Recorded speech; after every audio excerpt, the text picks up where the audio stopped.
give an energetic and warm welcome to the one and only Sandeep Maheshwari.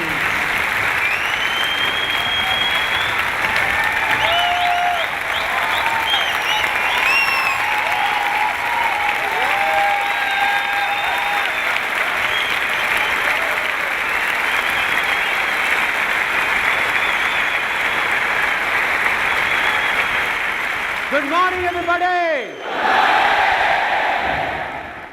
It seems there is a slight problem. Let me check. In this year's budget of India, how much is the tax on being happy and excited? Nil.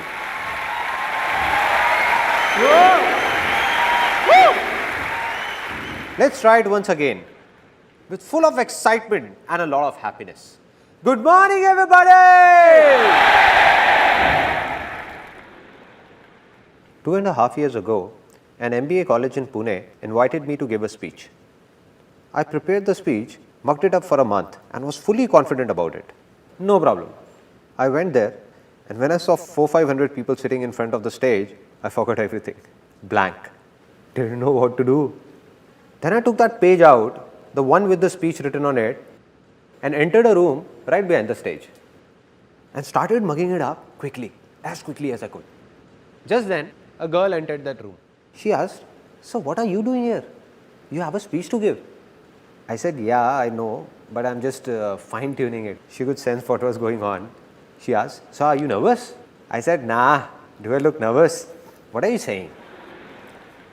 She just folded her hands like this and asked, "So you're not nervous? Then what are you doing in the ladies' toilet?"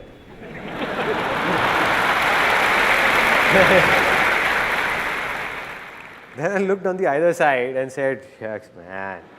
After that, somehow, I got out of there and went onto the stage. I went and stood behind the podium. Now just suppose, you can imagine the situation over there. This is the podium and here I am, fully prepared. Good morning, everybody. My name is Sandeep Maheshwari and today I am going to talk about blank. 1 second passed by, 2 seconds, 10 seconds. Every second seems as long as a year. People in the audience stare at you as if you are an alien, just the way you are staring at me right now. As if I'm gonna do something different. But I'm just one of you, no? So just kept standing there, completely blank for almost 1.5 minutes. A student of that college sitting in the audience shouted, "Come on, sir, you can do it." It shook me up. I said, if he's saying, maybe I can do it. Finally, I started speaking, somehow finished that speech and got down.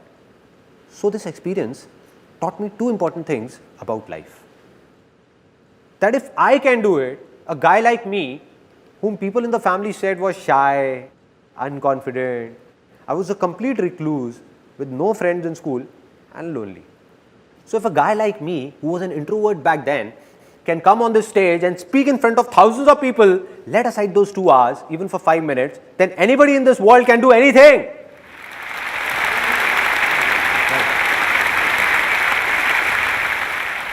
This was the first thing. And the second thing I learned made me swear to myself, never to mug up anything. So everything I'm going to speak today, I have no pages in my pocket. No mugged up matter.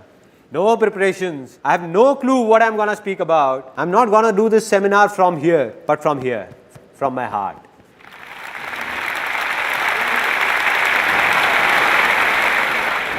Anything I feel will be coming out directly. No filters in between. Nothing. Are you all excited? Now, your excitement level that was here has reached here. I'm going to make 3 such big commitments that your excitement level will surge from here up there, right through the roof. Okay, the first commitment, that this day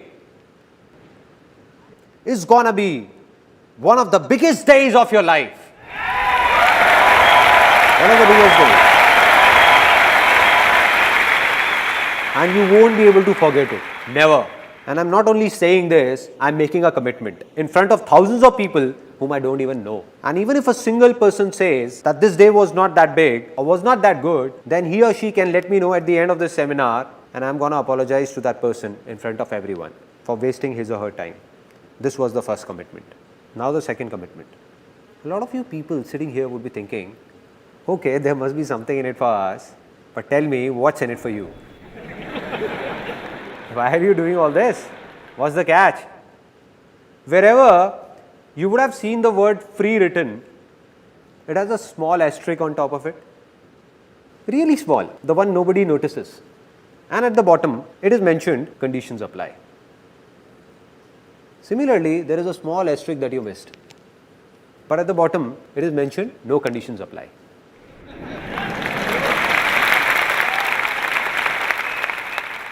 Which means, be it today or any day, I'm never going to talk about or even ask for a single penny from any one of you. No profit of any kind, neither direct nor indirect. Not now, not ever. Never. There is no profit, but there is a reason, which you will know as the seminar moves further, that what is it, that what it is. And it's a big one. Final commitment, the third commitment. It's less of a commitment and more of a surprise that today, this seminar, this is the last seminar of my life, the last life-changing seminar. And there is a very big reason behind it, which I'm going to share with you at the end of this seminar, for this being my last seminar. Now, after making these big commitments, let me tell you in brief what's going to happen today. How many of you want to be successful? Yes. Now, out of these, how many believe that they are already successful? That's it. What's going on? I can prove right now, that all of you are very successful. How many of you know driving? Out of you, how many ride a two-wheeler? So all of you who ride a two-wheeler, like you said, where do you ride this two-wheeler? Delhi. In Delhi. And many of you in different parts of India.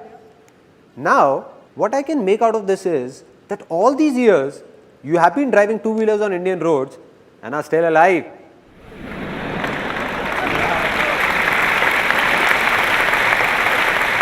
Isn't this a success? Yes, it is. And if somebody has a doubt, then just ask a foreigner to come here and ride a two-wheeler.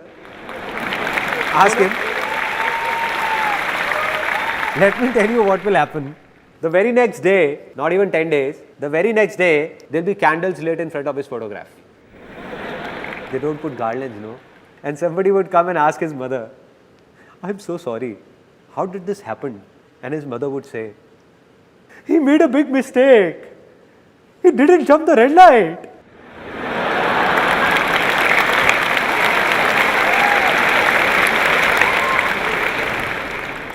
She would say, it's simple. Here nobody stops at the red light. People keep driving till the time the person from the other side whose signal is green doesn't make a gesture like this. Where? Where are you, brother? Where? Till that time, don't stop, son, don't stop. Just keep driving, keep driving, keep driving. But he didn't understand all this. He applied brakes and stopped at the red light. He stopped, but the bus behind him didn't and took him along. Which means that in his own life, back in his own country, he might be very successful in many things, but driving in India, he failed and failed miserably. But you all are successful. So what is the problem? The problem is that with time, the definition of success changes. There was a time when driving was a success. Now after learning how to drive, definition changed. Getting a degree was a success, right? After that, it was to get a good job or do a business. That also happened. Then success was all about getting married. It's not right to laugh at other people's mistake. Well, anybody can make a mistake. So marriage also happened, which means that if I start making a list of things you all are successful in, the day will pass here itself. Even of a single person, you all are so successful. But the only problem is that you don't believe in it. Believe in it and you will realize it.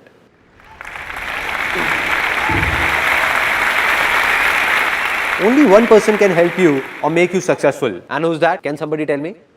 Only you. Exactly.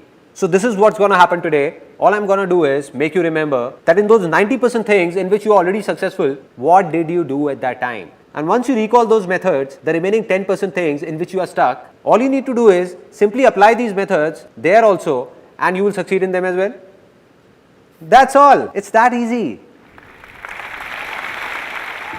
Now, there is a slight problem before we take this seminar forward, which I am not going to tell you, but show you, and you will tell me what the problem really is. Now, this is a box, and I want to put these balls in it. Now, let me give it a try. Oops, sorry. I didn't notice it. So, you know what's the problem? This box, imagine this box to be your mind, closed by a lid of your beliefs, everything that you would have heard and believed since childhood. So, the moment I am going to say something that's against those beliefs, suppose I say something and you believe in something else, you will think he's crazy, let him speak. So, nothing's going to enter inside. So, what to do? Open up your mind so that something enters inside. So, I request you all to open up your mind for the next 1.5 hours, let it fill up with what I say, then sit back and analyze what's useful and what's not. If you think something is just trash, just throw it out. And if you like something, keep it. But at least for the next 1.5 hours, just try and understand what I am trying to say. Only then will something happen. Only then it will be worth it. So, can I expect that all of you sitting here have opened up your minds? Yes or no? Yes or no? If opening up your mind was so simple, there wouldn't have been any problems. Let me ask you a simple thing. Who all have open minds by default? Who are ready to learn anything always? Kids, exactly. Let's give a big hand to all those who said kids. See, why are we clapping for him? Let me tell you. Not because he spoke something extraordinary, but because he at least spoke something. I asked and he answered. This is a very big quality of being successful. That it's not just about thinking, but doing it as well. So let's do one thing. I have a simple idea that let us all become kids for the next 1.5 hours. I am a kid and like me you are all kids. So are you all ready to be kids? Yes or no? Yes, yes or no? Yes. Now that you have said it, you can't step back. Now you will see what all strange things are going to happen here. Now we play a game that's called pay attention. It's really funny. Sparrow flies, parrot flies, dog flies, cow flies, potty flies, piss flies. Now some of you are laughing. The ones who are have already become kids. And the ones who are not laughing, they have to be kids. Kids enjoy such silly things only. Kids enjoy this only. They don't enjoy mature talks. If somebody expects this seminar is about some complex lectures, so my friend, you have come at a wrong place. If I want, I can make this seminar so complicated that after listening to it, you will say, didn't get it. Must be something nice.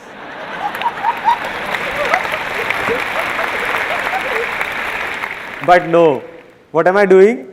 I'm just sharing my life's experiences with you. My life is easy, so I'm going to tell you how is it easy, why is it easy, and how can you make your life easy, not complicated. So, I'm going to ask you a simple question, and if your answer is yes, then put your hands up. If it's no, keep your hand down, and if there is a doubt, then stick it up till here. Alright, simple. First question. How many of you are male?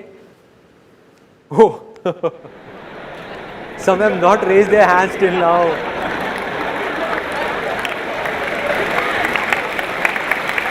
What is this going on? I asked a simple question that how many of you are male? They are not listening to me. They started looking at the person next to them.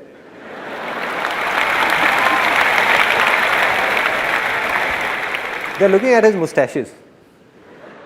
That he also has moustaches. Looks like he is also male. Why is his hand stuck here? Maybe it has to go up till here only. It's a simple straight question, nothing complex. That for whom have you come here? For the person next to you, for me, or for yourself? For whom? So my dear brothers and sisters, except my wife. So anything you do has to be for yourself, not for me. not for the person next to you. Just forget about him and don't think about what he's thinking. The biggest problem is that we keep thinking what the person next to me is thinking, and the person next to you is also thinking what he's thinking. Exactly. Woo. Let's try it once more, this time faster. A simple question. Ready? How many of you are female? There is a gentleman sitting over there. His hand went up till here and then turned here.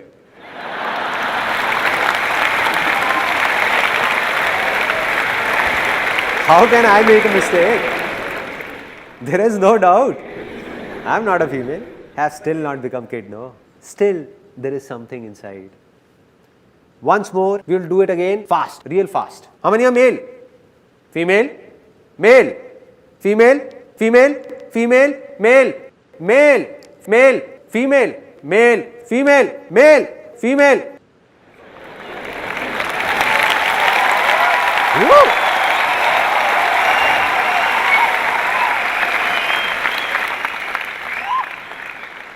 Now we all are enjoying, opening up a bit. Everyone. This is what needs to be done. So if you like something, laugh for yourself, not for me. The problem is that a lot of people, when at home, while playing with kids, are fine, but outside, don't know what happens in seminars, at public places. And then there are a lot of people who don't even laugh at home. Their laughter, struck by the hard times of life, gets stuck. It stops. So I have given a name to such a laughter, and that's constipation smile. Meaning, stuck up smile. They feel like laughing, but don't want to open their mouth. How will it come out? Let it out. Don't suppress your laughter. Let it out. Out. There is no point stopping it. No point. So do what you feel like doing, because this day is not gonna come back. This day is not gonna come back.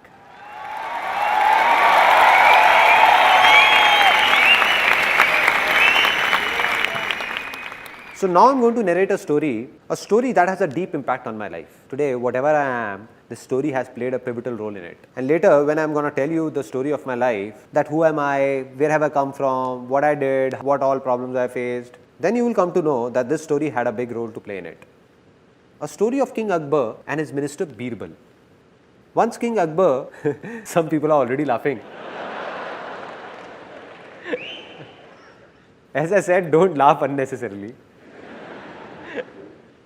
So King Akbar and Birbal's story. Once upon a time, Akbar and Birbal were going for hunting, and Akbar slit his thumb while pulling out his sword. He cried out in pain, starts screaming, "Soldiers, go and get the first aid. I slit my thumb. It's bleeding. Hurry up. See what has happened." Birbal comes in with a smile and says, "Relax, my lord. Whatever happens, happens for the best." Akbar says, "Birbal, have you lost it? What are you saying? I thought you loved me." "Soldiers, do one thing. Leave the first aid. Take this crook Birbal, hang him upside down for the entire night, lash him up with hunters and hang him by the neck in the morning." So Birbal is taken away, and Akbar goes for hunting alone. Now he goes to hunt and is caught by a few tribal men. They hang him upside down.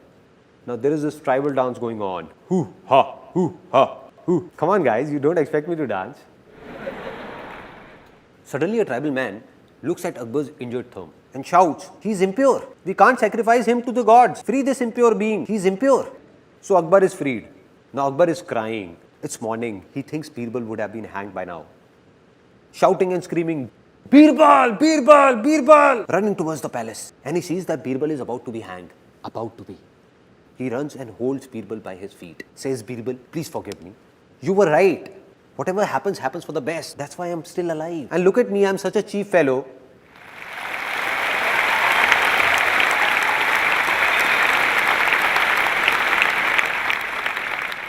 And look at me, I'm such a cheap fellow.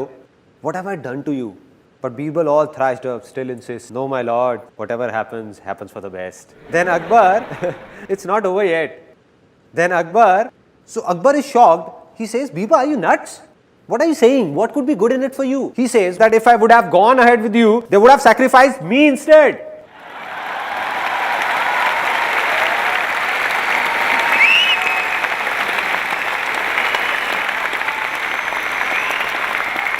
Now a lot of smiles here are transforming from constipated smile to loose motion smile. Flowing, flowing, let it flow, let it out, let it go wherever it want to. So what's the moral of this story? That whatever happens, happens for the best. So how many of you believe in luck? How many of you believe that destiny plays a major role to move ahead or be successful in life? Many? Me too. I also believe in luck. I also believe in destiny. But I only believe in good luck. I believe there is nothing like bad luck in this world, because whatever happens, happens for the best. Right? It means that even if something bad is happening, it seems to be bad. It is not actually bad. It seems bad at present, but in future we realize that it was also for the good.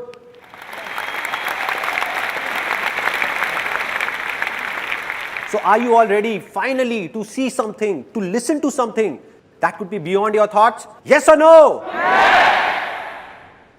Now see what could possibly be beyond your thoughts. This is the thing that I am talking about. Can all of you see it? No? How is it possible, man? How is it possible? In my hand, I am holding a row of 50 feet tall trees with thousands of leaves, countless fruits, and you can't see it? Some people can call them seeds also if they want to. Did I say something wrong? Are the tallest of those trees not hidden in the seeds?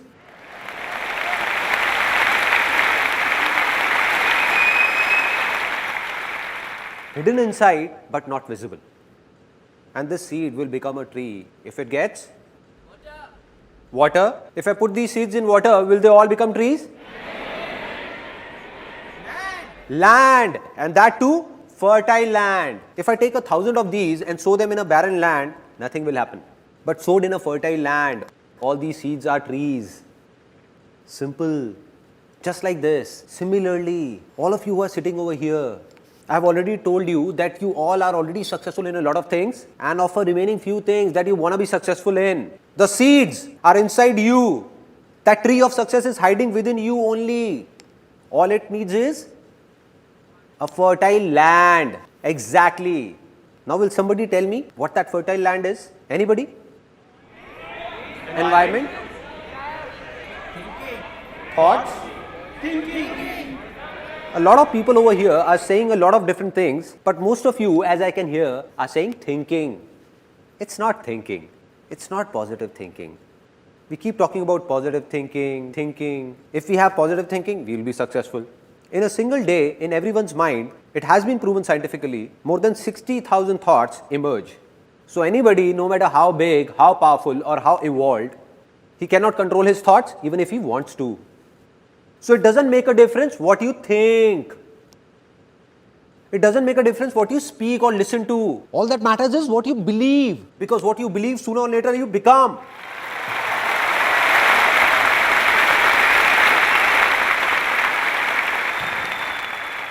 And if someone believes that he can't do anything, will he be able to do something? No, never. And if someone believes that I can do it, then nothing in this world can stop that person. Yes or no? Yes! So simple, so simple. So what am I saying? I'm saying something big that might hurt a few people. That all of you who are sitting here, more than 90% of you don't even have a land that's fertile enough to sow the seeds of success in. That very land is infertile. Strange to hear, na? Okay, I'll not comment on you, rather share my own experience. Till the time I turned 18, as a kid, I believed I could do anything. But by the time I started growing up, grew up, there came a stage in life where I believed that I'm good for nothing, which means my land became infertile. So why did this happen? Where did it all begin? It all began in childhood.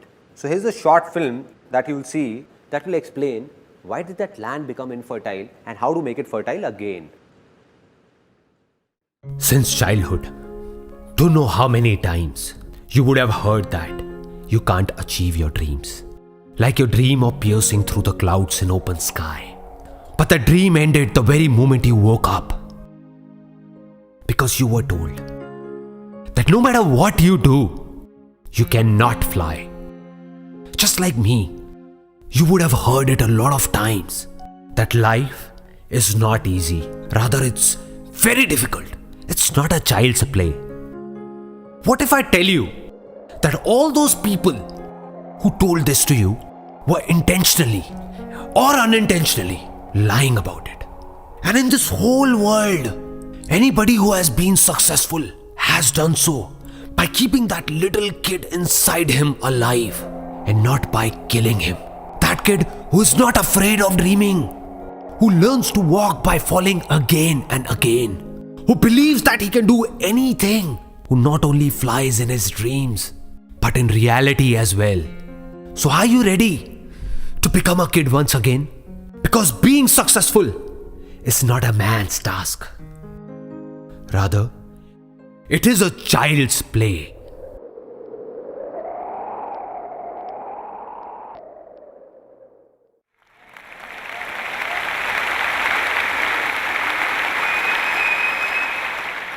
Isn't this film a bit strange?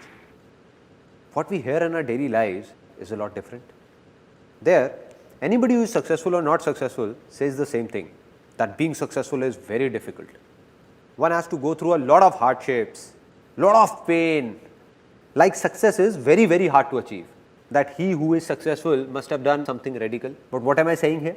That being successful is a child's play. What will happen if within the next few minutes, all of you believe in it? Because you already know it.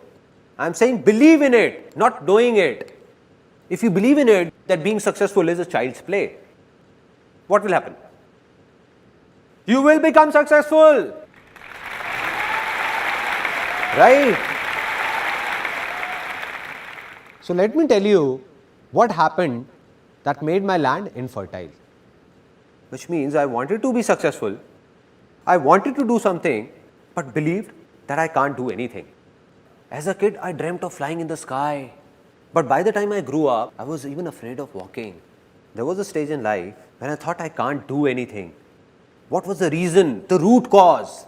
The root cause is somewhere in our childhood. How many of you are from a middle class background? A lot of you. I also hail from a middle class background. My family, we used to live in a small house, just a 2-room set. We had limited income with a rented accommodation. I had a friend in the neighborhood by the name of Puneet. They were well off and his dad got him a brand new red bicycle, imported cycle. Earlier when we used to go to the park, we used to race and I always won. But now, since he was on his cycle and I was on foot, I used to lose. So one day, I went back home after losing again and demanded the same cycle from my father at any cost. That too the very next day, I don't know anything. My dad said, it's not like this. It's your birthday after 6 months. I'll get you the cycle then. But I was unmoved. The next day, tired, when my dad returned from office, my mother went up to him and said that Sandeep has not eaten since morning. And he's really angry, adamant about the cycle. Why don't you get him one? She vented out on dad. And my dad was furious to hear all this. He said that I'm no Tata Birla who would fulfill all his demands. I can't get him a cycle. Do whatever you want to do and leave me alone. Dad was really angry and I was standing outside. And after such a heated conversation, I preferred to stay out of the room. The next day, I walked up to my mom and said, I would be around 5 or 6. I asked mom, what was dad saying? Tata Birla. What is this Tata Birla? So my mom replied that these Tata Birla are people who are billionaires with a lot of money. So I became really happy and asked, so why are we not Tata Birla? And my mom got irritated and said, I don't know why. You just go out and play. Go, don't eat my brains. Just go, no. I went out, there was an auntie living next door. I went up to her and asked, Auntie, who is this Tata Birla? Heard about them? The next day I came to my mother and said it. Mom, when I grow up, I'll become Tata Birla. Till there, it was fine. Like every mom, she also encouraged me saying, why not? And she said, you will become Tata Birla. You will become Tata Birla. You will. One day you will. But the mistake she made was, right now my mother is sitting here. So what she did was, she told everyone in the family, all my uncles, aunts, friends and relatives, that Sandeep will become Tata Birla. My son will become Tata Birla. Now what happens, like if there is a marriage or an event in the family, when people get tired of singing and dancing, no, they need kids for entertainment. True? Right? Kids are called. Come here kid, come, recite a poem. Okay, tell us, do you like your dad more or mom? What happens? And everybody enjoys. In my family, they used to call me. So my aunt used to call me, oh Sandeep, come here. Yes auntie, what is it? And she used to tell everyone, just wait, look, he'll speak. Now, with everyone eagerly looking at me, then she used to ask, Sandeep, what will you become when you grow up? And I stood there feeling shy, looking down, really shy. She prompted me again, speak up baby, speak up. Don't be shy, speak up. Tata Birla. Saying this, I would run away. And they used to laugh and call me later, kissing me, hugging me, and they used to say, Ay, such a cute kid. Why not? He will become Tata Birla one day. You will know once he grows up. Innocent kid. If a kid from a middle class background says that he will become a billionaire, what will happen? People will laugh at him, no? Because we can't accept these things. And that's what happened. Everybody used to make fun of me, all of them. They thought he's just a kid. What difference does it make to him? He's just a kid, no.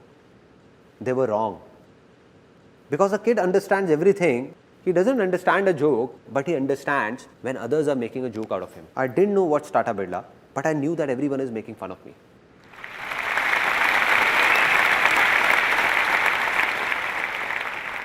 And who are these people? The same people who are my family, the ones I trust, who are dear to me. So I thought that if all of them are saying, then maybe they are right. How would I know? I'm just a kid. And by the time I grew up, there were many such incidents and talks.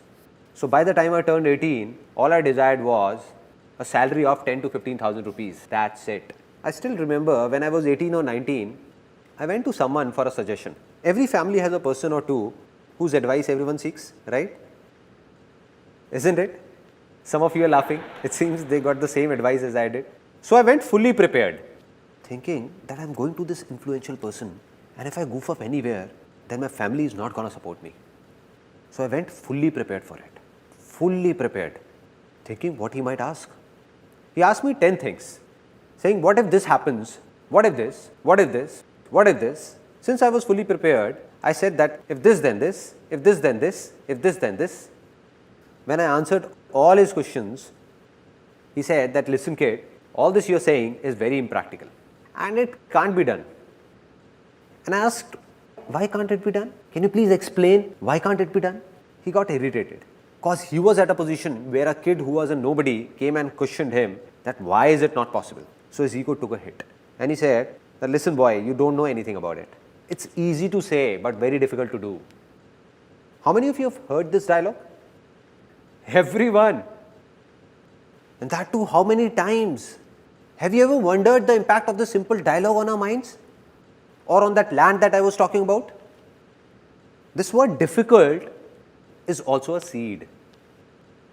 Just like the seed of success that I was talking about, this word is the seed of failure. Anything in life, if you keep saying it's difficult, then after some time you will end up saying, it's impossible, it can't be done, the end. So this word difficult, what has it done? It has tied down. It has tied down each one of us like a rope does. Just like an elephant in a circus who was tied with a rope when it was small. So that baby elephant tries very hard to snap that rope. It keeps trying, but can't break free. It doesn't have the power to do so, can't snap it. So it believes that it's really difficult for me to do it, impossible. And now, when that elephant has grown big, if it wishes, then not only one rope, it has the power to snap 1,000 such ropes. But it has stopped trying. Stop trying.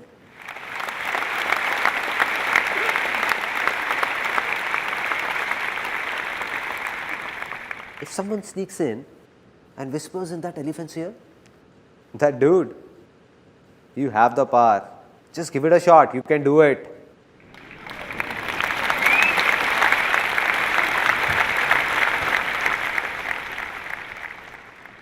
So how long will that elephant take to snap that rope? 1 year, 2 years, 10 years?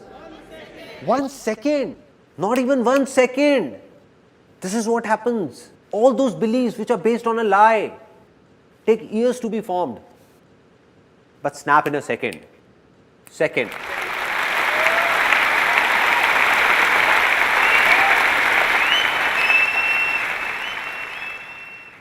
So I'm giving you a few examples of how these false beliefs are broken.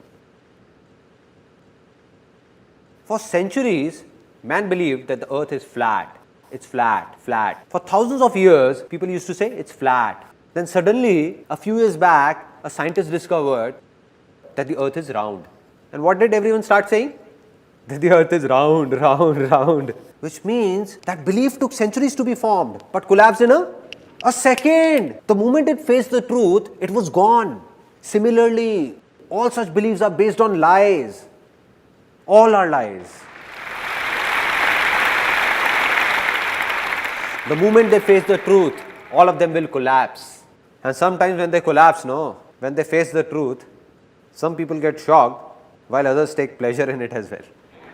Like it happened with one of my uncles. He had made a belief of his own, that my son is going to marry a girl of my choice.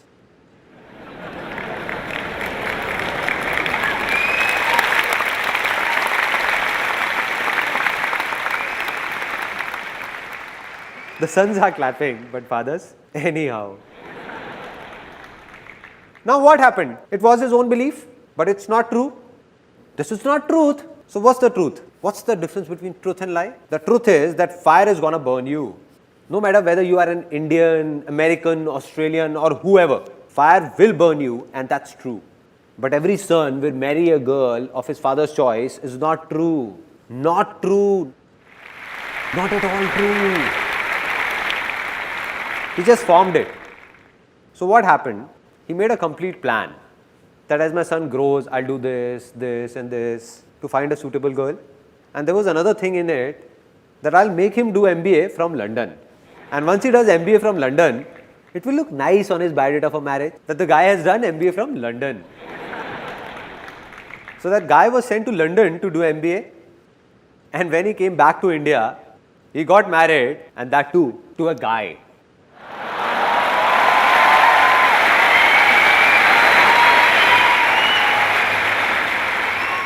This is how false beliefs snap, like this. I'm not talking about right or wrong, but I'm just giving you an example. How these beliefs shatter. And in the same way, all your beliefs formed by you, which are stopping you from moving ahead, that have made your land infertile, are going to be shattered in the next 20 minutes. All of them. All of them. All of them.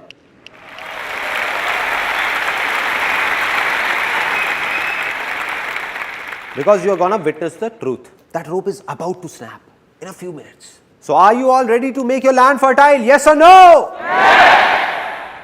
So how many of you are into a job? Okay. Out of these, how many of you find giving job interviews difficult? Going for an interview gives you nightmares. Okay. So many of you. And how many of you find job interviews easy? Again, so many of you. It seems there is some confusion. How many of you find dancing difficult? Really difficult. How many find it easy? Out of you all, with your hands raised, how many of you can come on the stage and dance with me right now? How many? Oh, so many. Now, why did I ask this? Just to show you a contrast. For some of you, dancing is difficult even when alone. And for some, it's easy to dance even in front of thousands of people. It's easy. What a contrast. What a contrast. Similarly, how many of you find doing business difficult? Business as a name sounds difficult. Difficult? How many find it easy? Easy, huh? Now, there is an interesting saying in India that I can't relate to. That in today's time, doing business is very difficult.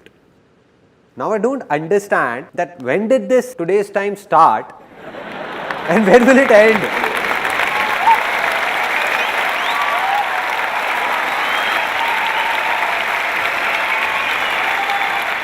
In what time is this today's time gonna go on?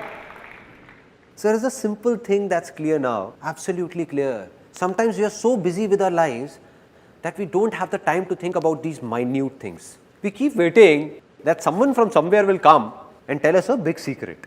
A big secret. Or lightning will strike us, giving us that idea which will make us successful overnight. And we keep looking for that idea. Right? While the secret of success is hidden in these minute things and not in big philosophies. If we understand small things, big ones will also be understood automatically. And what is that small thing that I am talking about? That be it a job interview, be it dancing, be it a business, or be it anything in the world, it just seems to be difficult. In reality, it is neither difficult nor easy for those who believe it to be difficult for them. So today or tomorrow, it keeps getting more and more difficult for them. And for those who believe it's easy for them, it keeps getting easier for them.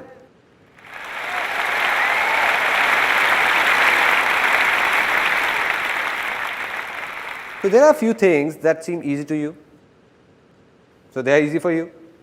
No need to do anything because they are easy. But a few things are difficult for you. If somehow you start believing that all those things which are difficult for you are also easy, then what will happen? They will become easy. Easy in reality. So being successful will actually be a child's play. Right?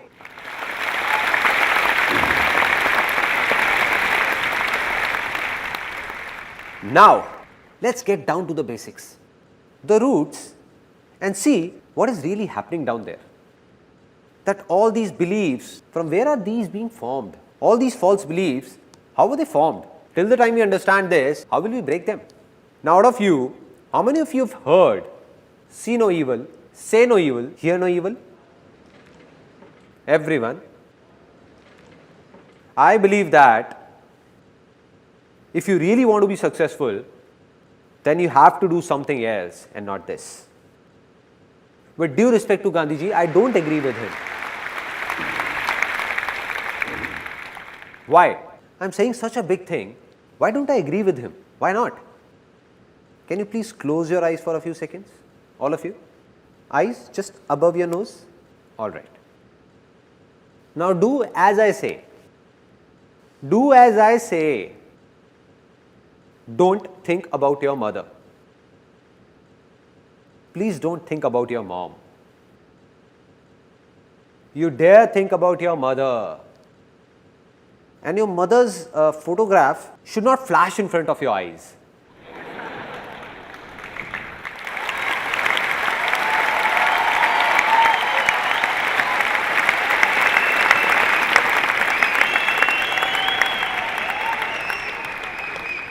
What all was happening? How many were thinking about their father? I was saying, don't think, don't think. But even then you were thinking just about her.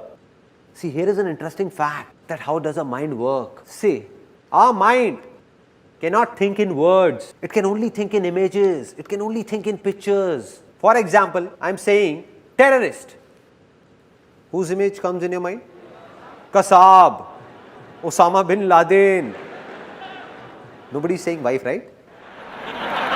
Don't you dare.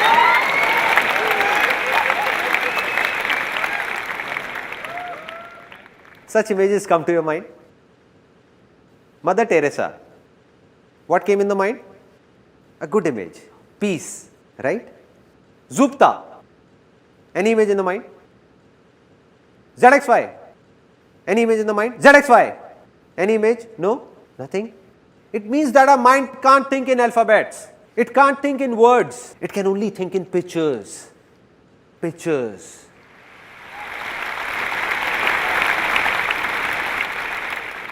So, nothing can be changed by just speaking about it, whether it's easy or difficult. Anything we want to do has a good image in our mind, we find it easy.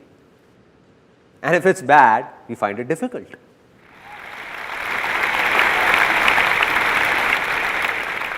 Now, I'll tell you about a very interesting experience of my life When I was a kid, I didn't know about all this, because of which created a lot of embarrassing situations for me. As a kid, I loved beating up my younger sister.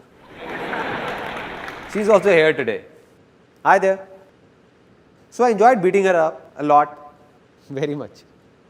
And whenever I would beat her up, she would exaggerate and tell my dad about it. Means, she would say, I got a real beating. Oh dad, he hit me here, he hit me there. I got a real beating. Dad would have just returned from office, all tired, irritated, and he would start every day, regularly, almost every day. Are you an idiot? Is your mind full of trash or what? Don't you understand? How many times have I told you not to hit your little sister? Not with your leg. She is considered to be the goddess of wealth.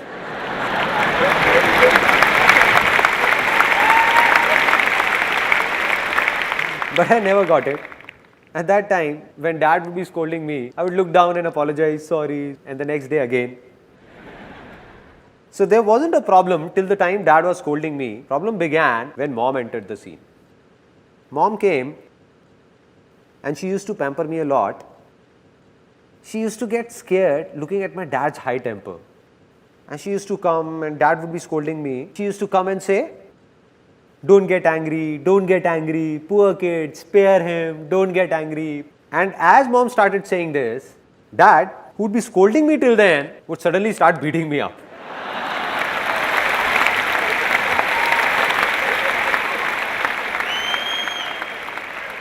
I used to think, Mom, why did you have to be here? Why did you have to be here?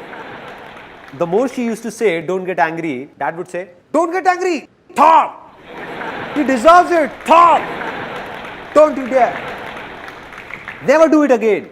I couldn't understand it back then, but today I can understand the problem. Problem is that our mind doesn't think in words, but in images. The moment mom said, don't get angry.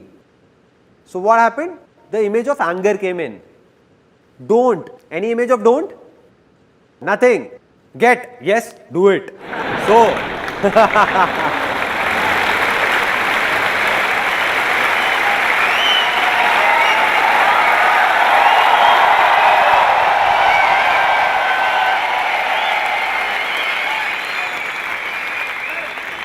she came in to save me, but got me beaten up instead.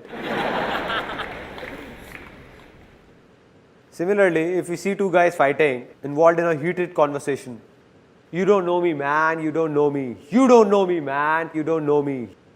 And somebody would come and say, don't hit him, don't you? No.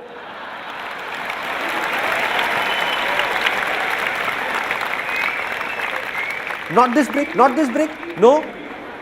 He picks up the brick and bang, bang, bang. So, I say, see no evil, say no evil, hear no evil.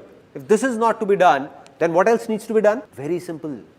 Just say, see good, say good, and hear good. Right?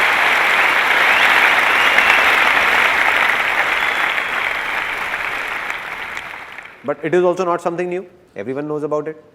And this is called positive thinking. Everyone is talking about it. Anywhere you go, to think positive, think positive, think positive. Does it make a difference? To some extent, yes. To some extent. Because positive thinking is like allopathy and not Ayurveda. It's a temporary relief.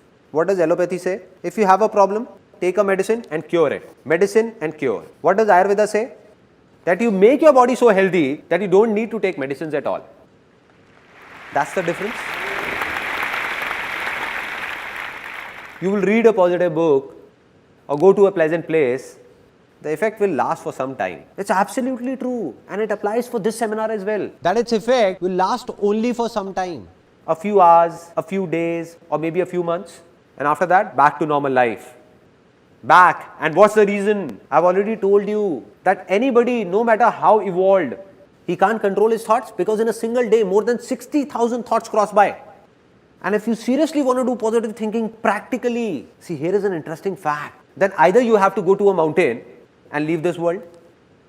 No newspaper, no television, no talks, nothing at all. Just go there and control your thoughts. This one is positive, nice. This one is negative, oh no. Negative. So, I do believe in positive thinking, but not that much. It has its own role, but a very small one. It can't remove problems from the roots. The second solution is that there are a lot of negative words in the dictionary. Remove them all from your vocabulary. Means you don't have to speak them. Because if you only speak positive words, something good will happen with you.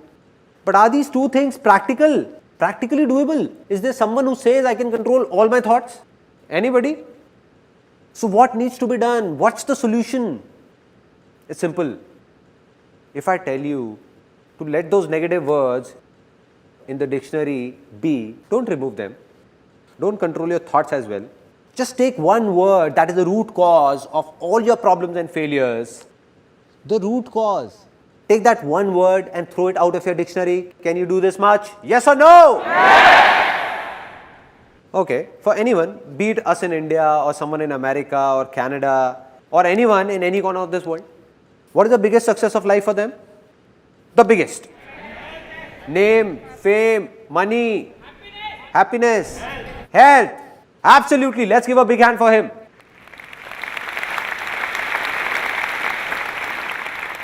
No success is bigger than health.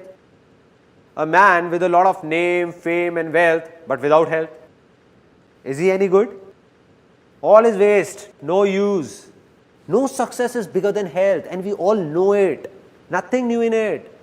So how many of you genuinely want to stay healthy? Everyone.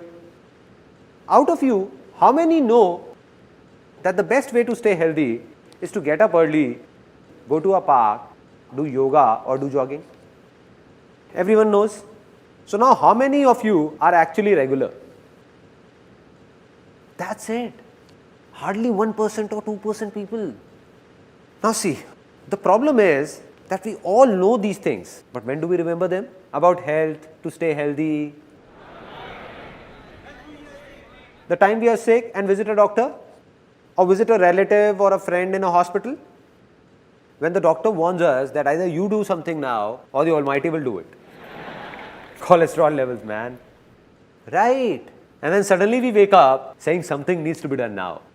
And from that very day, you make up your mind that from tomorrow morning 6 o'clock, I'm going. Everything is planned. Left office on time. Thinking, I have to go, I have to go, have to go, have to go, have to go. It's around 10:30 in the night and you're feeling sleepy, trying to sleep, lying down, eyes closed. You know to wake up early, you need to sleep early. Just then, you heard your famous TV soaps tune. Na na na na.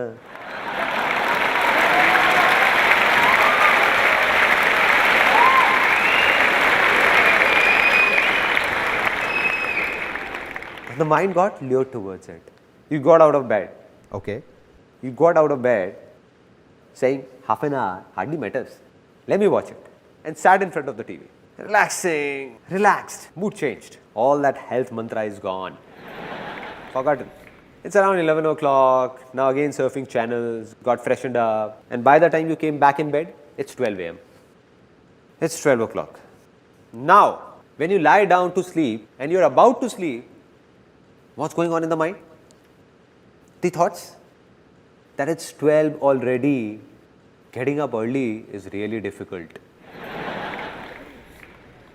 And as soon as you think this, the mind, what it does is, it starts working as branches of trees. You give it a signal, it will make 4 branches come out, then 8, then 16, then 50. It means that the moment you signaled that getting up early is difficult, the mind will bring forth 1,000 reasons as to why is it difficult. 1,000 reasons, which will not be true, self-made by you only, created by your own self. Like, for example, the mind will be saying that, dude, I have tried it earlier as well. Nothing has changed. Nothing is going to happen now as well. So, no use. The second thought will be, I tried getting up at 6 a.m. earlier as well. I somehow woke up, but the eyes didn't open. Got hit by a side table. And this knee still hurts. Strange thoughts will come to the mind. Strange thoughts. That if I wake up early, like I'll feel sleepy throughout the day in office. And then what will you do? Change the alarm from 6 a.m. to 7 a.m. Saying getting up an hour later will hardly make a difference. Now you're remembering because you have said it's difficult. So the mind is giving you reasons. That you read an article in a newspaper which said that a minimum of 7 to 8 hours of sleep is a must.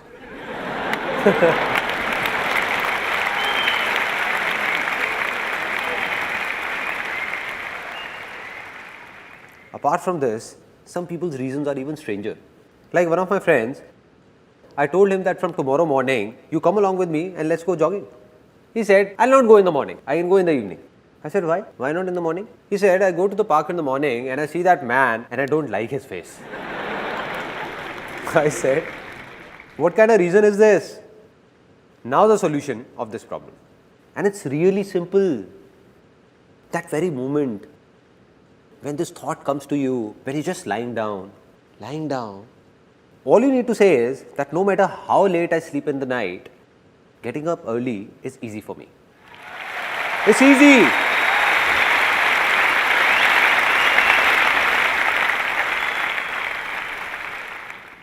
Now you know what will happen? Really? The moment you will say it's easy, a voice inside you will say, are you crazy or what? How is it easy? Because we aren't used to it. Then you will say it for the second time, it's easy. Then for the third time, it's easy. Getting up early is easy. The moment you say it 3-4 times, your mind will give you 1,000 reasons that will prove it's easy. It will go in the opposite direction.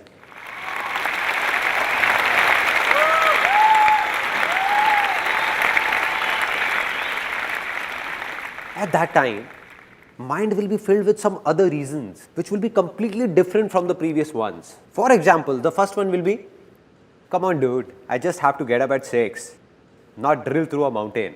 Earlier also so many times I have caught a train and to catch it, I woke up at 4 in the morning, 4 a.m. and that too on my own. 5 minutes before the alarm went off, I woke up myself. I can catch the train again even if I miss it. But where will I get this body from once the health is gone?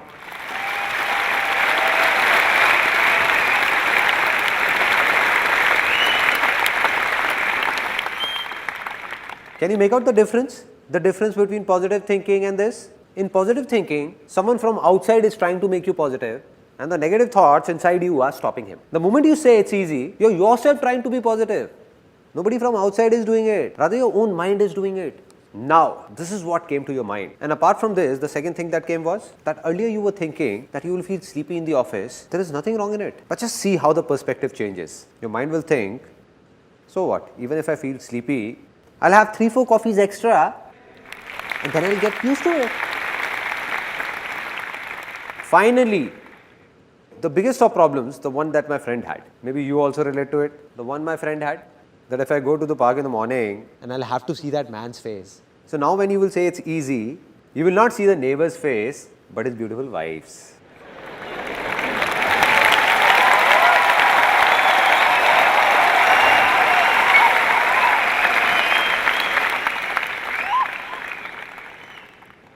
It's that simple. This is it. Be it the smallest to the biggest of problems of your lives. Just take these 2 words and stick them up with all these so-called problems. The day it starts coming from within, that it's easy, that day, everything will become easy. And this is the biggest secret of my life. The biggest.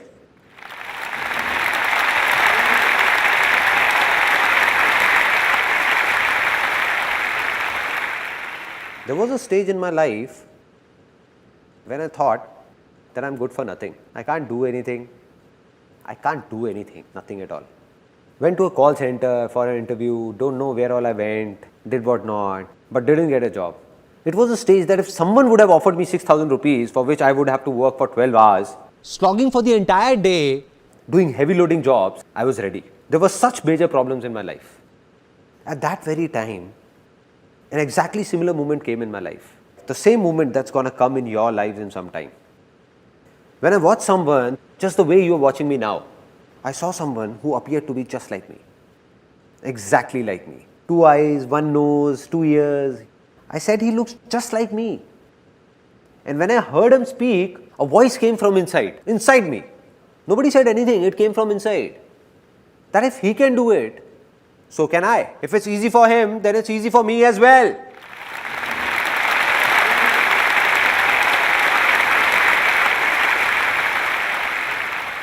Finally, the moment has come to decide.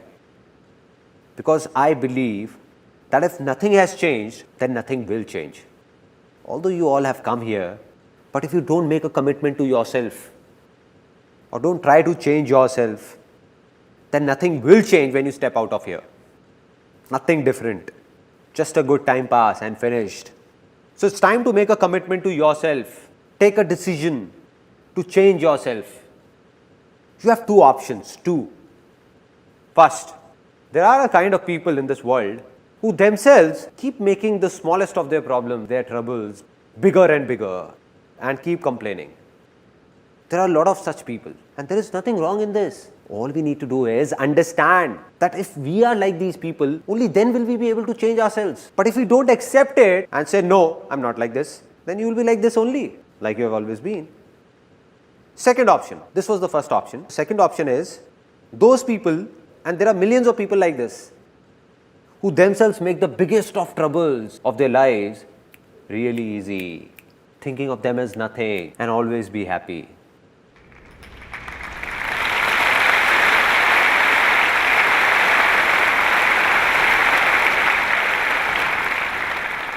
So what have you decided that from now on, will you be happy or just complain?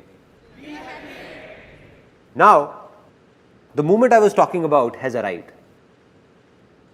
I'm going to ask you a question from the bottom of my heart, and the ones whose inner voice comes out, for them, the land has become fertile. Fertile. Anything that was past has passed. Let it pass. But today,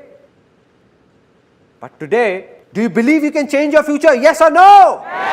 Yes or no? Yes or no?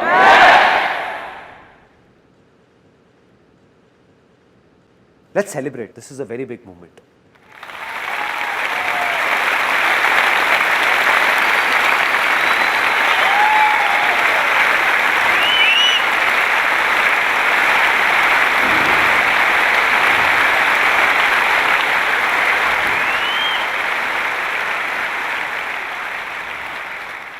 And I'm not just saying this, I can give it to you in writing, signed if you want. That life will not change for the ones who said yes or decided from the bottom of their heart yes. For them, life has changed, already changed, already changed.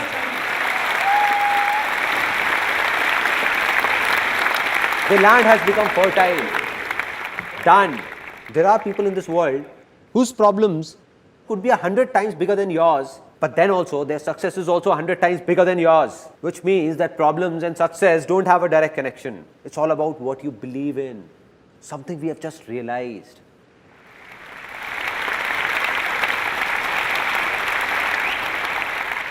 Now, just a small task to do. The land has become fertile, but no matter how fertile a land, if you don't take good care of it, what will happen? It will be barren again, back to being infertile. So what we need is a plow to keep tilling that land. A plow. And now what is that plow? It's easy.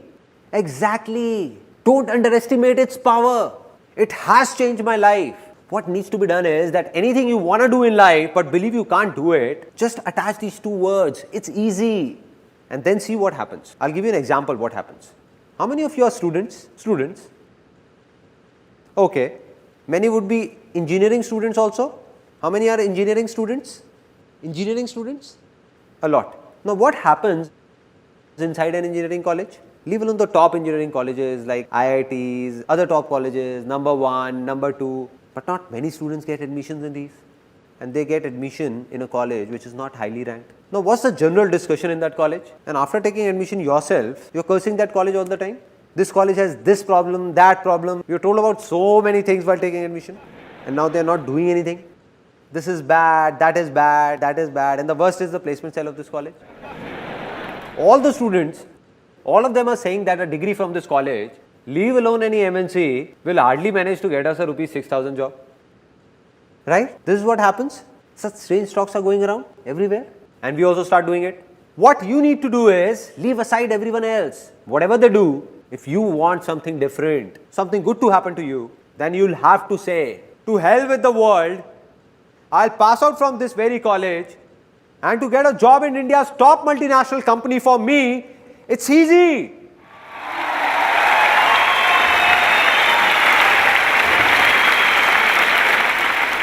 Right? Let those 99% people say it's difficult. Let them do a 6,000 rupee job. Let them fight over it. I'll get into a top company. Now what will happen when you say this? From outside, you will say it's easy, but the inner voice will say it's difficult. Again from outside, you will say it's easy, but the inner voice will repel, saying it's difficult, difficult. The day your inner voice says it's easy, inner voice from here, that yes, it's easy for me to get a job in that company, within some time, I can guarantee this, you will be sitting in that company.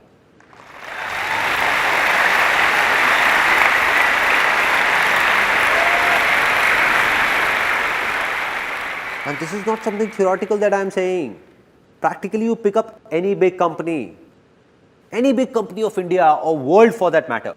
Have all the people working there passed out from top colleges? No! More than 80% of them have passed out from colleges ranked lesser than your college or similar to your college. So my dear friend, if 80% people can do it, then why can't you do it? Right? When you say it's easy, then you will see millions of people who have passed out from even lesser grade colleges and have opened up massive companies in their own names. Right? Right? Now, till here it's clear, our land is fertile, we have got a plow, but if we keep sitting and just say, it's easy, easy, will something happen? Nothing will happen. Means something needs to be done. It's time to do something, to decide what needs to be done. Without this, nothing will happen. Now, this is where a lot of people get stuck. Some say, there are a lot of options, what do I do? They say there is a confusion, what to do, what not to do. Many of you. And then there are those who say, we don't know what to do. We don't have an option, zero option. Right? Two kind of people. And now, to decide what to do and what not to do, saying it is easy, but doing it is? Some of you said it's difficult. It's easy, right? See, there are only two options. Only two options. Very simple. First, to listen to your outer voice. And what is this outer voice? What others say. What others do. What did he do that made him successful? What is he doing? Or asking for advice from someone. Like what should I do? Or what career to pursue? Once a guy came to me and said, please tell me an interesting business to start. I said, these days, space tourism has great scope. I said it very seriously. He asked, what is it all about? I said, nothing, you just buy a rocket, take people in space and take them to moon. He said, why are you joking, man? I said, who started it first?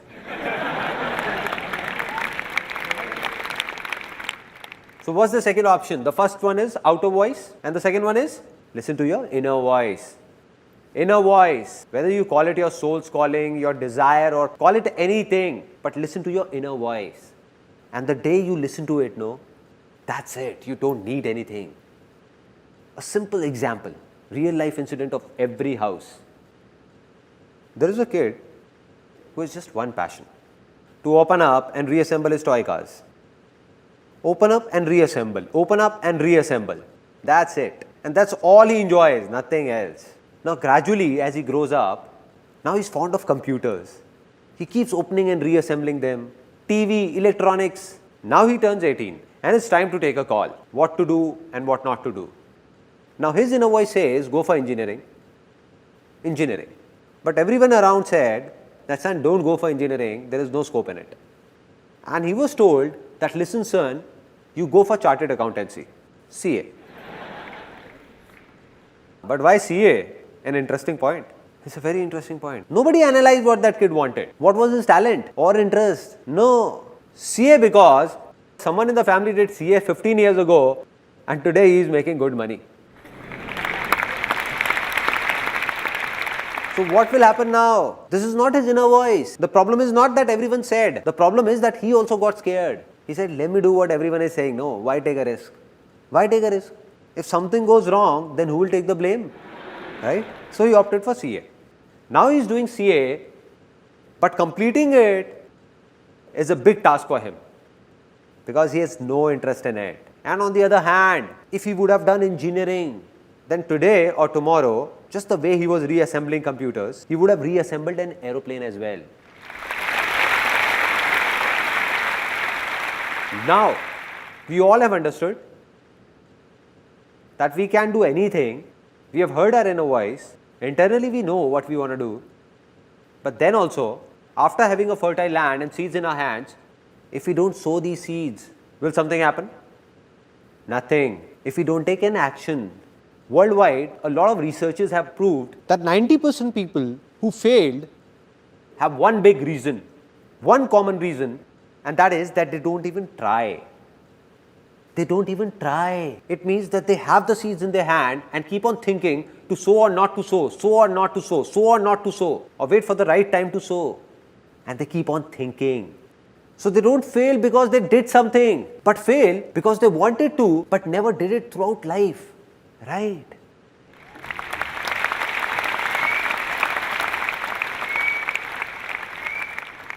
Now we understand that the problem is not taking an action. Let me ask all of you, why don't we take an action? We know we have to do this, still we don't do it. Why? It's one word, one word. Fear, risk. And that's completely genuine. I'm not saying it's wrong. It's completely right. Because we are not alone. Today your inner voice says, I must do this. You also have your family, your house, kids and everything. How will you do it? There is a risk involved. Rubbish. All rubbish. I don't buy it. Why so? Because there is nothing known as risk in this whole world. God or whoever created this world didn't make anything by the name of risk. It is man who is creating risk for his own self. We are ourselves creating risky situations for ourselves and are getting scared of them. A little kid who is just born, we tell him impatiently, everybody encourages him to run. Run kid, run. What will happen to the kid? He'll break apart, he'll fall. Right? It's risky. But if that kid is given time and he is told to start by crawling, slowly, slowly, then walk holding a finger, then walk and then run. Is there a risk then? Not at all. Yes or no? No. Here is an interesting thing that happened with me 5 years ago. One of my friends came who had done MBA finance. I asked, what's up man? He said, nothing man, it all looks fit, but life is shit. I said, what happened? He was actually very tense. He said, I'm not happy. The 9 or 10 hours in office are so suffocating. I have no interest in this finance field, no. And it's really bad, and by the time I come home, I take all my frustration out on my wife and everybody. I just lose it and get irritated. I said, okay, it seems that you need to do something else or think of something else. So he said, that's why I have come to you. And I asked, what have you thought of? He said, man, but will you be willing to help me? I said, come on man, just say it. I'll do whatever I can. So he said, I think I should learn photography just the way you did. Will you teach me? I said, that is fine, I'll teach you, but why do you want to do photography leaving finance aside? Why photography? Any reason? He said, because you do photography and stay very happy. I said, great, so it's decided. You come to my studio from tomorrow, I teach you photography. But do one more thing from tonight, start eating bitter gourd as well. Some fresh bitter gourds, nicely cooked. He said, what are you saying man? I said, it's clear, no, it's clear. I stay happy by eating bitter gourds as well. So do everything that I like to do.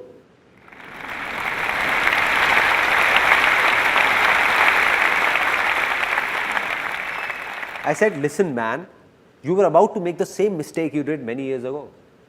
I said, I'll make you see 100,000 photographers, 100,000 who do photography like me and are not happy at all. For them, photography is just work, nothing else.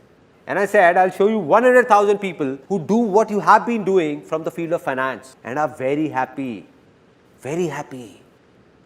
It means that no work is interesting or boring in itself. It all depends on your interest. What do you like? Anything that is from inside is good for you. And if not, then it's all waste for you. And so he got it somewhat. He said that I don't get it. All this inner voice thing and what all you say. How to listen to my inner voice? There is no inner voice inside me. It's a genuine problem. Now there is no voice, what will you do? I said, look, I'll make it simpler for you that how to listen to your inner voice. Any such work that you can do without getting tired, non-stop, 12 out of 24 hours in a day, without bothering about money, whether earning more or less, and still be happy about it, that is your inner voice.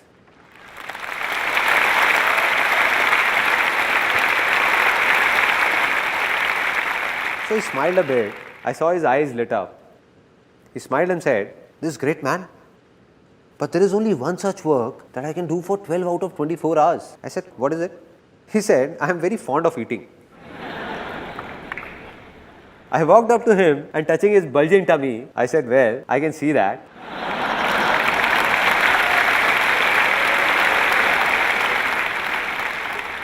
I said, "I would have known it anyway."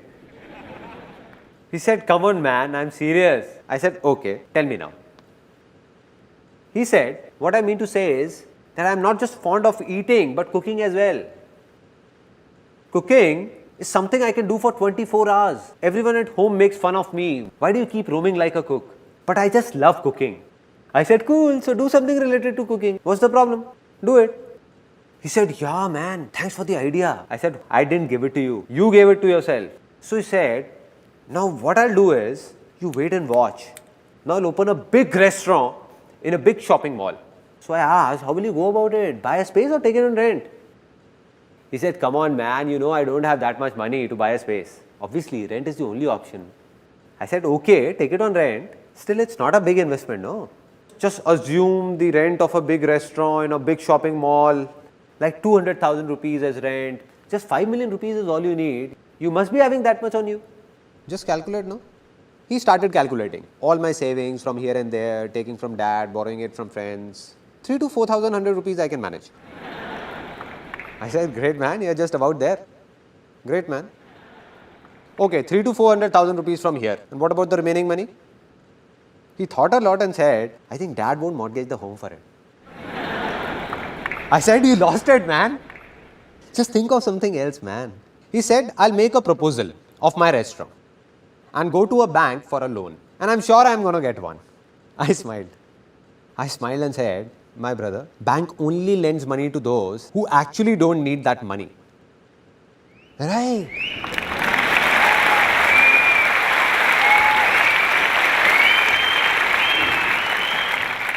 "On what basis will you apply for a loan?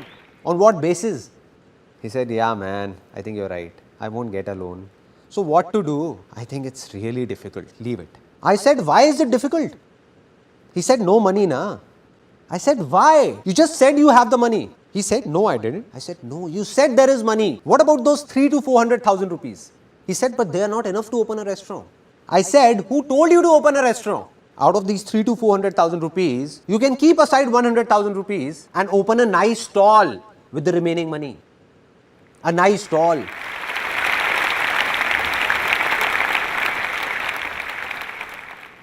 He said, "Come on, man.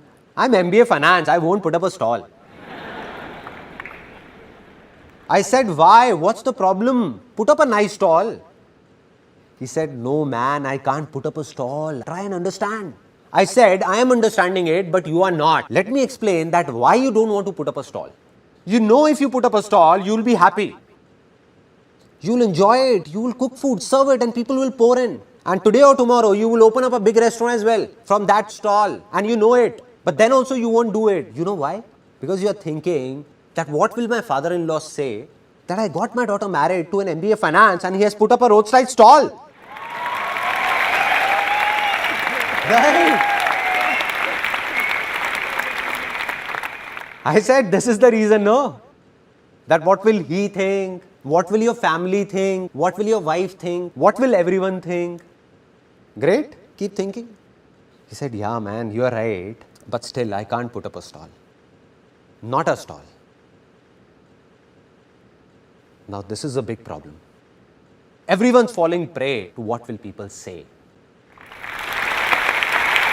What about it? The biggest problem. The biggest. I asked, "Do you remember what happened when I started photography?" At that time, the whole world laughed on me. The whole world. Including my family, my relatives, even my friends. Wherever I went, people used to say, "Look at him, man. Hey man, take 10 rupees and click my photograph. There was a stage when you would remember what you said to me, that I have already booked photographers for my marriage. But you can also come and click a few photographs. If at that time I would have thought that what will you think or others like you would think, then I would not have been here today.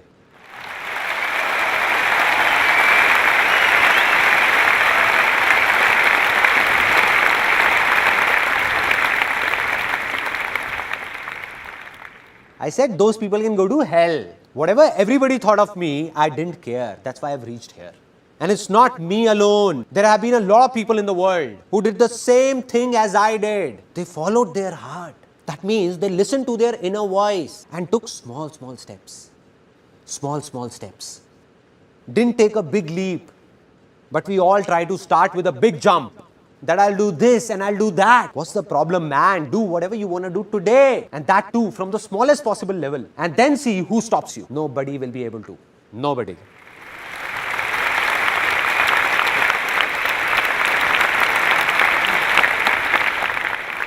What we want is that here is a seed in our hand and somehow it should grow into a tree overnight. A fully grown tree within a year. That's it. Is it possible? No. So what's the right way? To sow the seed. Take small steps in the beginning. Never try to force it out. Take small steps. That is, neither to run nor to stop. Just keep walking. Keep walking.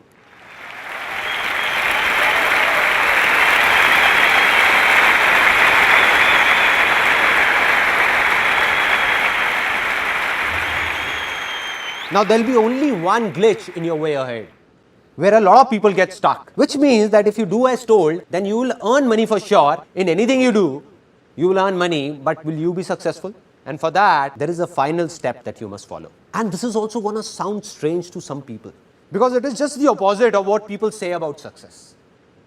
But this is true, with proof. You made your land fertile, sowed a seed, that seed has grown into a tree with a lot of fruits on it. Now if you lose it and say that I'll eat all these fruits alone, not give them to anyone, not share it with anyone, what will happen? Either those fruits will rot or you will die trying to eat all of them. Simple.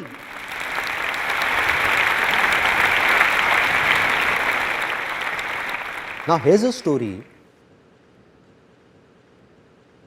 that has a deep impact on my life. Two farmers in a village used to do similar kind of work. Both died and went to God. When they reached, God asked them, so tell me sons, what do you want to be next? What do you want? So the first farmer, full of frustration and anger, started complaining, what God, what a pathetic life you had given me. I had nothing on me, nothing. Look at what you did to me. Whole life passed working like that ox in the field, working. Whatever I earned, people used to take it from me. Nothing stayed with me. Nothing stayed with me. So God, in my next life, please make sure that I don't have to give anything to anyone. Rather, everyone should give me money from everywhere. Everywhere. God said, so be it, son, go. The second one came, God asked, what do you want? He said, God, you gave me so much. I have nothing more to ask for. A good family, a nice work, a nice village, no shortage of food ever. I never slept hungry. But there was just this one thing missing in life. At times, a few hungry people used to come to my door asking for something. Just do something that nobody should go hungry from my door.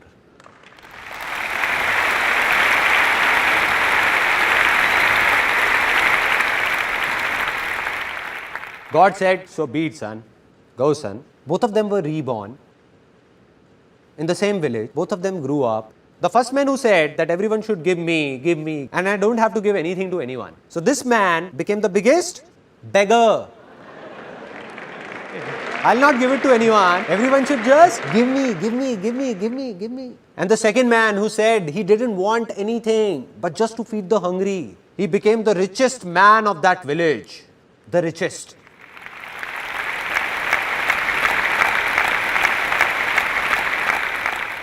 It's simple. If you want to stay happy, then there is only one way: spread happiness. Spread happiness.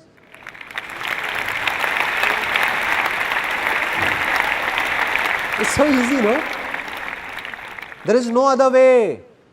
You keep staring at someone with anger and expect him to give you happiness. How is it possible? How is it possible? How will anyone make you happy? How will he? If you keep on fighting, then the other person will also fight with you. Out of all the husbands sitting here, how many want their wives to respect them? All of you. Then there is only one way. Respect your wife. That's it. There is no other way. No other way. We want it, but we don't give it. We want love, but we don't give it. We want everything. We want that we must get everything. Now I'm going to say something that's going to shake up a lot of people, really shake them up. Now, how many people wish to have a lot of money over here? Then there is only one way to get it. Give money.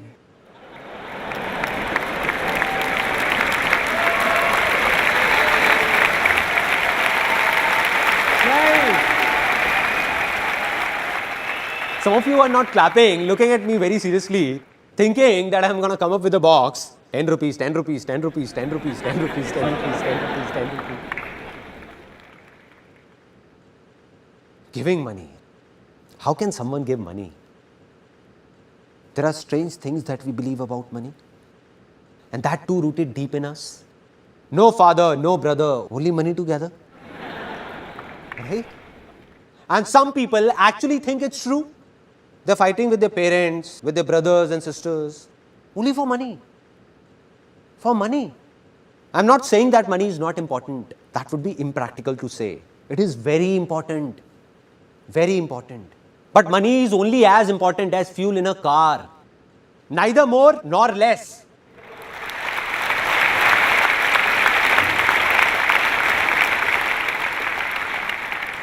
Without money, the car of your life won't go on. This is true. But how many of you drive your real car or bike just for fuel? Just to collect fuel? Take the car to the pump, buy fuel, keep it inside. Take it in the car, take it in the car, from here in the car. How many? Anybody? So what happens when it comes to money? Why are we stuck there? And that's where we make a mistake. Why? Because a lot of people in the world are doing it. So we think maybe this is right. When everyone is doing it, then it must be right. We know this is not right. Filling every corner with fuel, fuel, fuel, fuel. So much fuel that there is no place for anyone to sit in the car. No place to even breathe. One day a slight spark will burn everything up and we'll perish in that fire.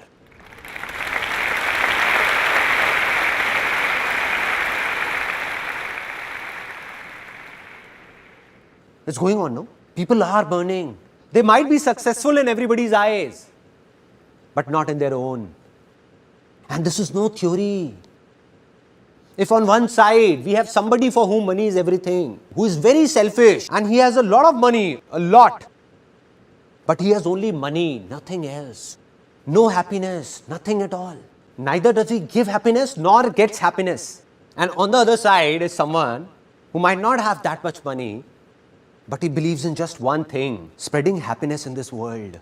So man like him who is spreading happiness in this world, even if he has less money, he is 1,000 times more successful than all those millionaires. 1,000 times.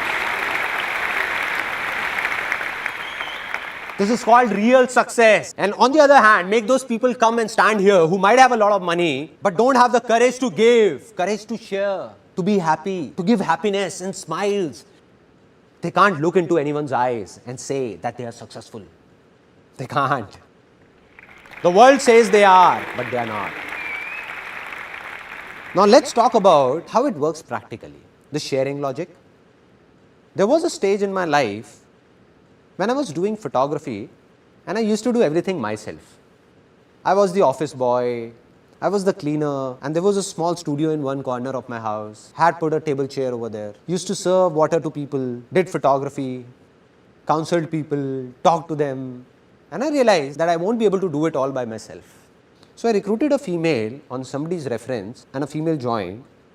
Now when that female came for the job, she asked for 10,000 rupees as salary I can't give you 10,000 rupees, but 8,000 rupees is fine with me. So she joined. And within 2 months of when she joined, work started increasing at a good pace. After 2-3 months, I thought that presently I earn 20 to 25,000 rupees a month, out of which this girl only takes 8,000 rupees. I have no sense.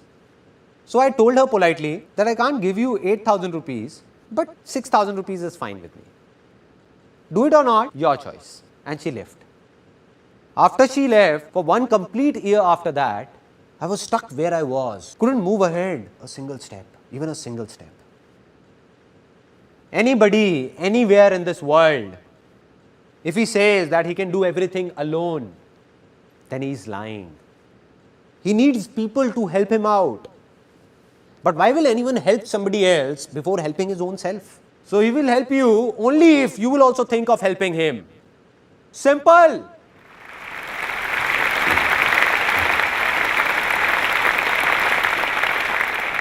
Let me ask you a very simple question. If there are 2 companies, so out of those 2 companies, the first company, while taking your interview, makes false promises by saying that we will give you this, don't worry, all will be good. But when you go and join, it's completely opposite. Like there was nothing about paying extra for overtime. No, this won't happen. That won't happen. This won't happen. You have to do this. You have to do that. If you want to do it, fine, or leave the job. Making you work for 12 hours, 10 hours for an 8-hour job and not even paying overtime. There are such companies. On the other side, there is a second company that does exactly what it promises. An 8-hour job means an 8-hour job. Work extra and overtime is paid. Everything said will be done. Apart from this, it also thinks about you. So which company will you join, first or second? Second. Now should I tell you something, honestly? That all of you who said they will join the second company, those very people, if decide to open up their own company, they will end up being like that first company.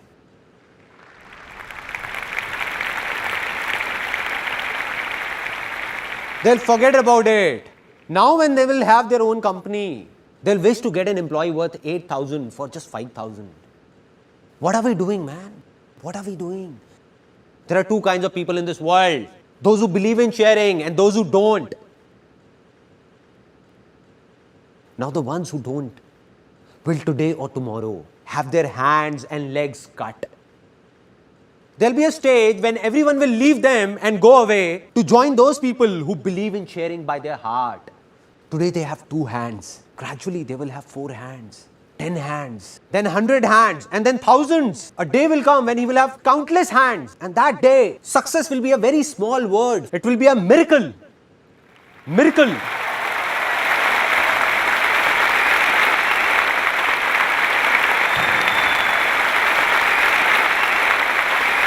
People will say impossible. How did this happen? How can this happen? How did this happen? How can he in such less time? How can he do it? How can? It's simple, man. He knows about sharing and you don't. The day you do, your life will also be full of miracles. Everywhere.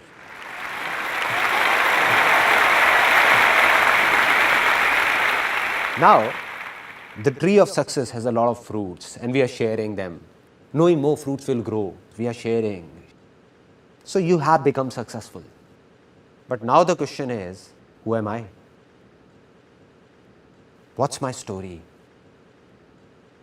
As a kid, I thought I could do many things. But as I grew up, I thought I couldn't do anything. And there were a lot of reasons behind it. Out of which the biggest reason was that when I was in 10th standard, some major problems hit our family. My dad had a business of aluminium from 20 years in partnership with someone that closed down overnight, because of which our financial condition became critical. We had no clue what will happen now. Nobody had a clue. And my father went into a bit of depression as well. And there was a strange atmosphere in the house. Everybody was worried, what will happen now? I was studying, what could I do? Now there are 2 things that happen in these kind of situations. One, there are families that break apart, fall apart. They start fighting within themselves. And 2, there are families that come together. Our family chose the second one. Me, my mother, my younger sister, we all came together and said, this is not only my father's problem, but our problem. and we will find a way out.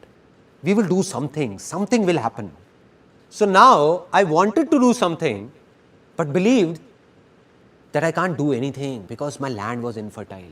So we tried a lot of things, like we did a business in which my mother used to pack handmade sweets, and I used to go and give those boxes to people, and I took those sweets here and there, distribute pamphlets in my friends and relatives everywhere, but that didn't work and closed down. After that, we opened up a telephone booth, photo state, STD, PCO. My mother used to run it. At times, I also went there to help her. And going there, my land became even more infertile. Because I saw people fighting with my mother for just 25 paisa. I felt angry. But what to do? Such was life. That's when I thought that money is everything. Money is God. I just want money anyhow. I don't want anything else. Just get me a job from somewhere so that I get money and solve all these problems. So that telephone booth also closed down. After that, I went for a lot of interviews and failed everywhere. Had no clue what all was happening. And then came the turning point of my life. I went to a seminar. It was a multi-level marketing company seminar. I was 18 at that time, and honestly speaking, in that 3-hour long seminar, I didn't understand even a single thing. Everything went through here. And I exactly remember where I was sitting. It was an auditorium, and I was sitting on the third seat from here. I was looking at a 21-year-old guy standing right here. Till the time he kept talking, nothing entered my mind, everything bounced off. But then he said something in the end. He said, I'm 21 years old and I'm earning 200,000 rupees a month. What they had done was, had got a big photocopy of that check and was showing it on stage, and I was counting zeros sitting there. 1, 2, 3, 4, 5. And I was thinking that this guy is actually earning big. 200,000 rupees a month. I was shocked. My mind blew off because I had seen that even to reach a level of 10 to 15,000 rupees takes years. And here's a guy who is just like me, who earns 200,000 rupees a month. And that was that 1 second. It was that 1 second of my life. Something in me shouted out that if this guy can do it, who looks just like me, then why can't I do it? Am I from a different planet or what? Why can't I do it? If it's easy for him, then it's easy for me as well. I can also do it. Can do it. And the moment these two words entered my life, the moment I believed that everything is easy, changes started happening inside me. From what I used to say, it's difficult, nothing can be done, bad timing, don't know what will happen, I started saying, you see what I do now. We'll get 200,000 rupees checks like this. We'll start my own companies. You just wait and watch. You don't know what's going to happen. And everyone started saying that Sandeep has gone crazy. Now, this is a very interesting point. Whenever people start saying you have gone crazy, it's an indication that you are on the right track.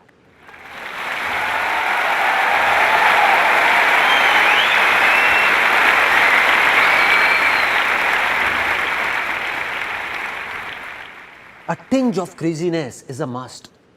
And that's what happened. I became crazy, started saying strange things. I started feeling from within, it's easy. Land became fertile. 1 step complete.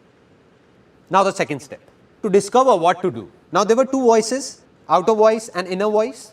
I saw that man on stage and looking at him, I said, I want to be like him.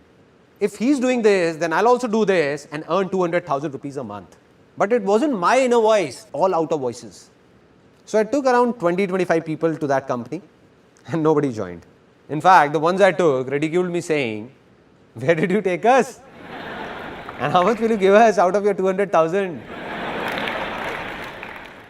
So I failed badly. And there were 2 reasons why I failed. 1, it was not my inner voice. And 2, I didn't understand sharing. I was taking people there not for their benefit, but for my selfish reasons. As an 18-year-old, all I thought was to solve my own family problems. To hell with these people. So I couldn't fool people. So back then when I failed, was it my good luck or bad luck? Bad luck, no. How can it be good? As per that time, it was bad luck only, no? But this is the very mistake, because nothing is bad in this world. Because whatever happens, happens for the best.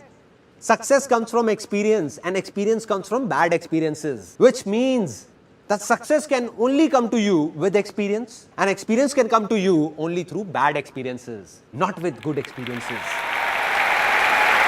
Right.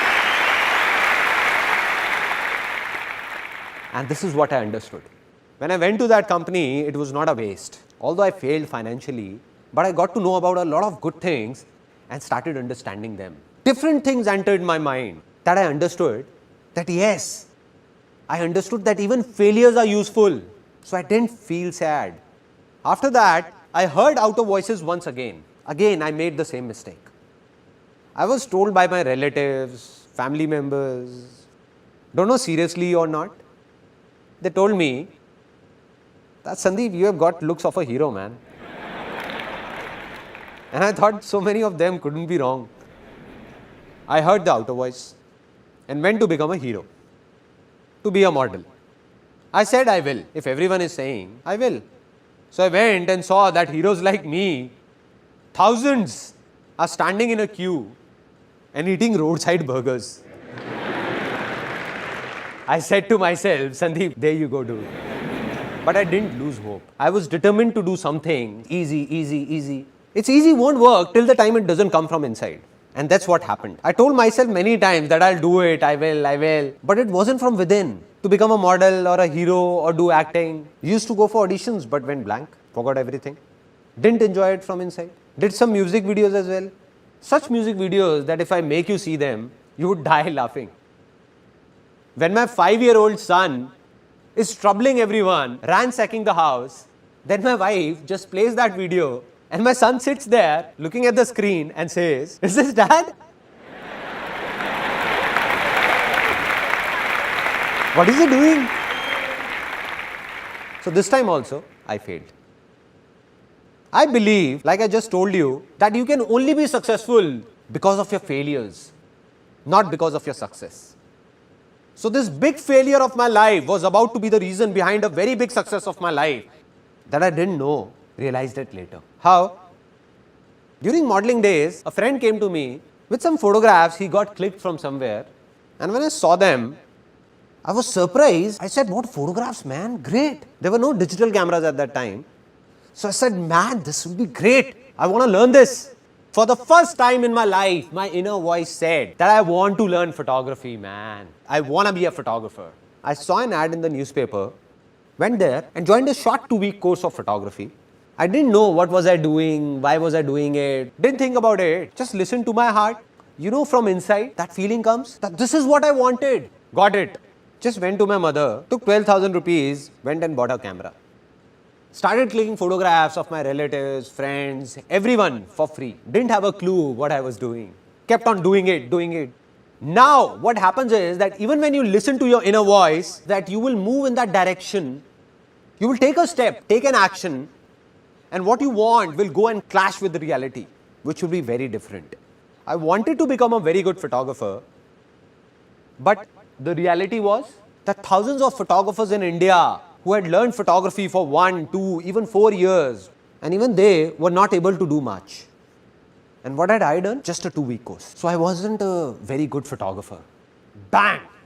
This was the turning point where one of my failures turned into success for me. Between all those photographers and me, there was a small difference. What I mean is that I had failed in modeling, but they had not. When I used to struggle as a model, I knew that 90% modeling agencies were fraud. So what I did was, I made a list of 70-80 fraud agencies and 10-15 genuine modeling agencies and started circulating it to everybody. That this one is fraud, and this one is genuine. And people started liking this. After this, I gave a small ad in the newspaper, free portfolio. And everyone came. A lot of people came.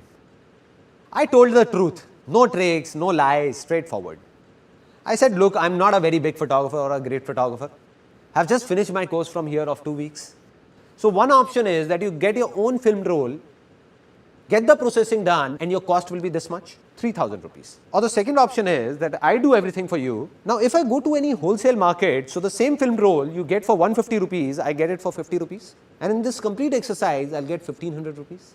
So I said, we can do it as you wish, that way or this way. So they said, we don't have any problem, you only do it. We'll be spending the same amount.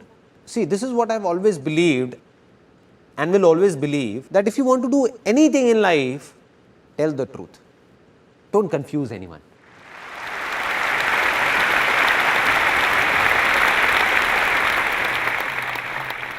And people came.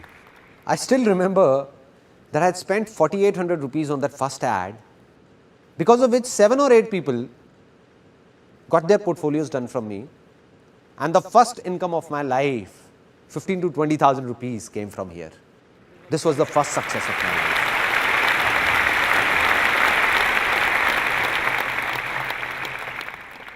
Now, the second big failure of my life. A guy came to me and said that let's do an event together. Let's do a New Year party. They are in fashion these days. Everybody's doing it. Now my inner voice said that I wanted to do an event for a long time. I said, okay, I'll do it with you. No worries. It's just that I don't have the money on me. He said, you don't worry about the money. I'll take care of that. You just execute it. I said, okay, it's a deal. I'll work for a month, organize the party and do everything. Investment will be yours and we will share the profit equally. He said, okay, done.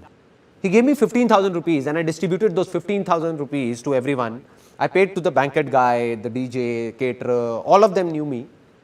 I went myself and paid some advance to the printer, got the prints made like stickers, posters, went to some universities and put them around like banners and all. Now the problem occurred when just 3 days before the event, that guy came to me and said that I can't give you any more money.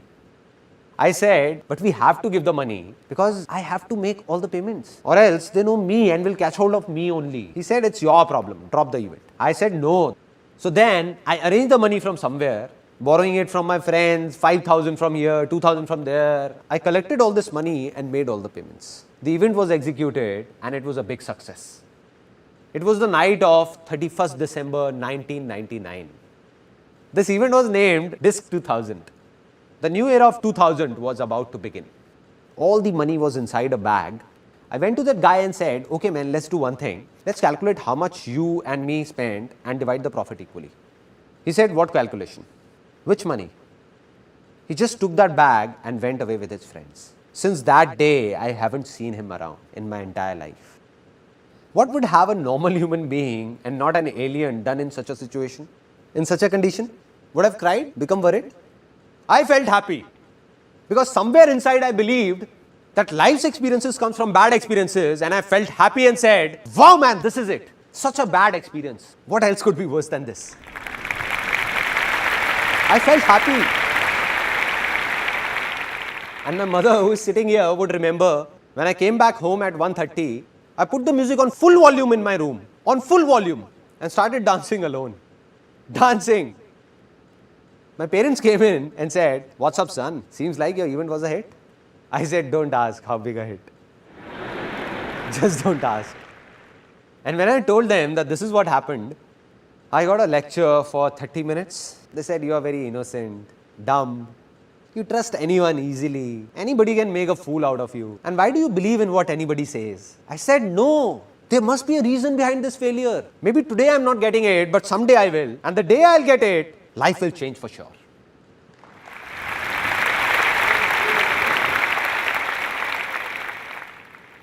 One year passed by, 2 years passed by, I didn't get it. Didn't know what was that failure for. Until in 2003, I had reached a level in photography where I got stuck. The problem was that in photography, it's not only the work but the name that sells. It means that no matter how good I was, but because I didn't have a name, so all those people who got their photos clicked by me were rejected by modeling agencies saying, what trash. What an amateur shoot. Who is this Sandeep Maheshwari? Lives in a cave or what? From where is he? Get yourself clicked from a good photographer. So they used to come back to me saying, what have you done? What a bad shoot. Here, have a look. So I said, I have to make a name somehow. How to do it? I don't know. But I believed it's easy. An idea came from somewhere to make a world record in photography. I went to Limca Book of Records, met the chief editor, and I remember I was sitting, me this side, and she on that side of the table. I had already taken an appointment. She said, yeah, tell me. I said that I want to make a world record in photography. She said, okay, so what have you thought of? I said, you tell me what needs to be done. Because somehow I managed to reach there, they could not throw me out. So she said that, look, it's not that easy. You have to do a lot of things. So it has to be something very big. I asked like, she said there are two options. Either you make India's record or world record. I said forget about India, tell me about the world record. How will I make it? So she narrated a list to me. She told me what all is needed. At least 10,000 photographs need to be clicked. No two photographs should look similar. All should be different. Our moderators will be present there. A minimum of 100 models need to be hired, and this must be done within 12 hours. And after that, when the film rolls will be made, we will check the contact sheets, and if everything is okay, then your name will come in Limca Book of Records. You will get the certificate. I said, okay. Anything else? It will be done. I gave her a date saying that on this date of the next month, this world record will be made. I had no clue what will I do. As I was leaving her office, she said, Sandeep, just 1 second. I said, yes, ma'am. She said, I recommend you to hire an event management company for this.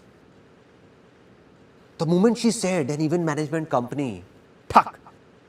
I said, madam, here is an event management company in front of you, Disk 2000. So that big failure of my life was about to turn into a big success. And from there I got the confidence that I will make the world record. And when I told my friends about it, they said, what are you saying, man? You will create a world record? You will hire an event management company? Spend 300,000-400,000 rupees? I said, no event management company. I'll do it myself. They said, okay, models. You need 100 models. And one model will charge at least 5,000 rupees. Do you have that much of money, 500,000 rupees to give to the models? I said, I don't even have 10,000 rupees. I don't know how or what will I do. I don't have it. But I said, this world record will be made. They said, no. I said, yes, it will happen. I kept saying, it will, it will, it will. And when we ask from within, we get answers. And I got the answer.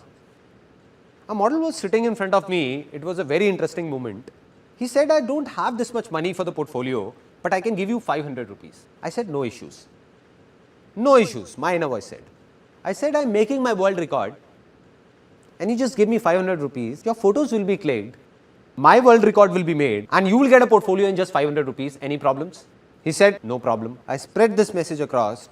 People queued up after that. Somebody is making a portfolio in just 500 rupees. A portfolio otherwise made in 30,000 rupees is being done in just 500. A total of 122 models came. More than 10,000 photographs were clicked in 10 hours and 44 minutes. No two shots were similar. The whole event was managed by me. And at the end of the day, my world record was made.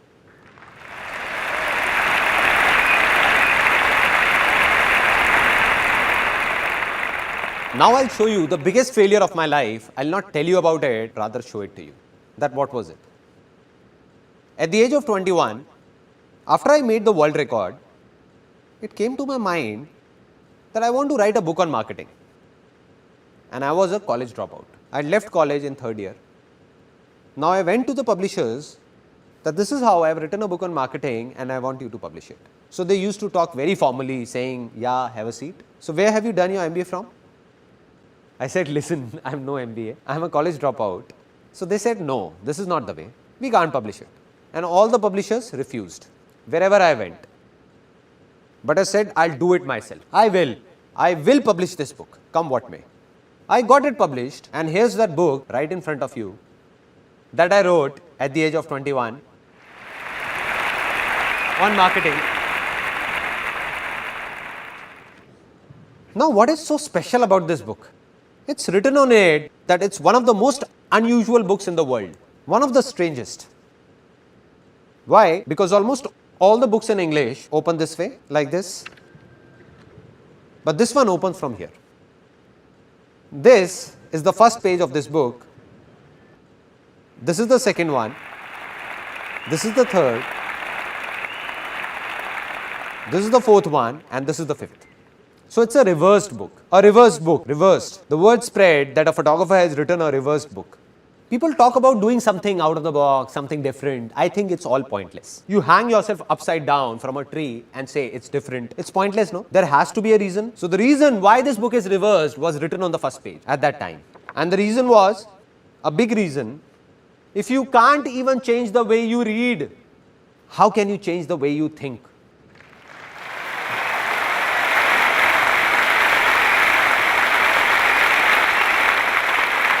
That is, if you can't even change the simplest of your habits, how will you change your life? Just leave it. This book is not meant for you. And that's what happened. People took it seriously. They said, okay, if you don't want us to read it, so be it. Out of the 1,000 copies I got published, just 150 got sold. And the remaining 850 copies were taking a lot of space in the house because it was a small house with a studio and all of us packed together. So my mother gave them to a ragman. So a decent failure. Maybe you will see some grams wrapped in the pages of that book. Failure, that too a big one. Didn't know why this happened. Not at that time, but today I know. This book failed, but to write this book, I read countless books, and while doing so, my fertile land got plowed so many times, that everything became easy for me.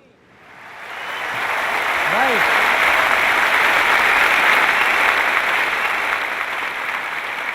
So today, everything I am is because of my failures. Now, final points. That from where did the biggest success of my life come? In the world of modeling, we were the only agency that got a declaration signed from people that said there is no guarantee of work. We'll make your portfolio, give it to the agencies. If you're lucky, you will get work or else not. And being truthful and honest, we became one of the biggest agencies of Delhi. Though we tried to click the best of photos, but the models still didn't get any work in the market. So my inner voice said, I must do something for these models, something. What? I don't know. Not to take money from them, but to solve their problems somehow. And when the question came, it was answered. An ad agency guy came and said that I don't have time. We will scan this photograph only and print it in the ad. Do you have any problem? I said, why would I have a problem? I called up the model and said, do you have a problem? He said, what are you saying, sir? What problem? What else can I ask for? That if my photograph comes in a newspaper or an ad, the photo got printed, that model was happy, I was happy, and ad agency was happy. And this was that turning point of my life.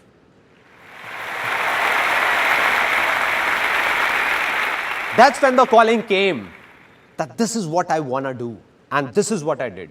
I'll explain it to you in brief that all the ads around you that you see in newspapers, magazines or hoardings, almost all the brands in India, the photographs seen in them are ours. Those companies buy them from us.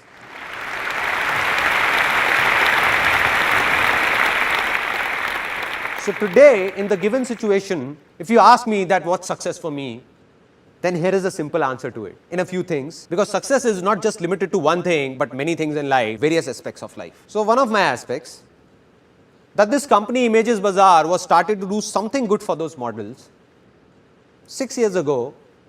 In 2006, when this company started, I swore that from that very day, I'll not even take a single penny from any model, but will pay them instead.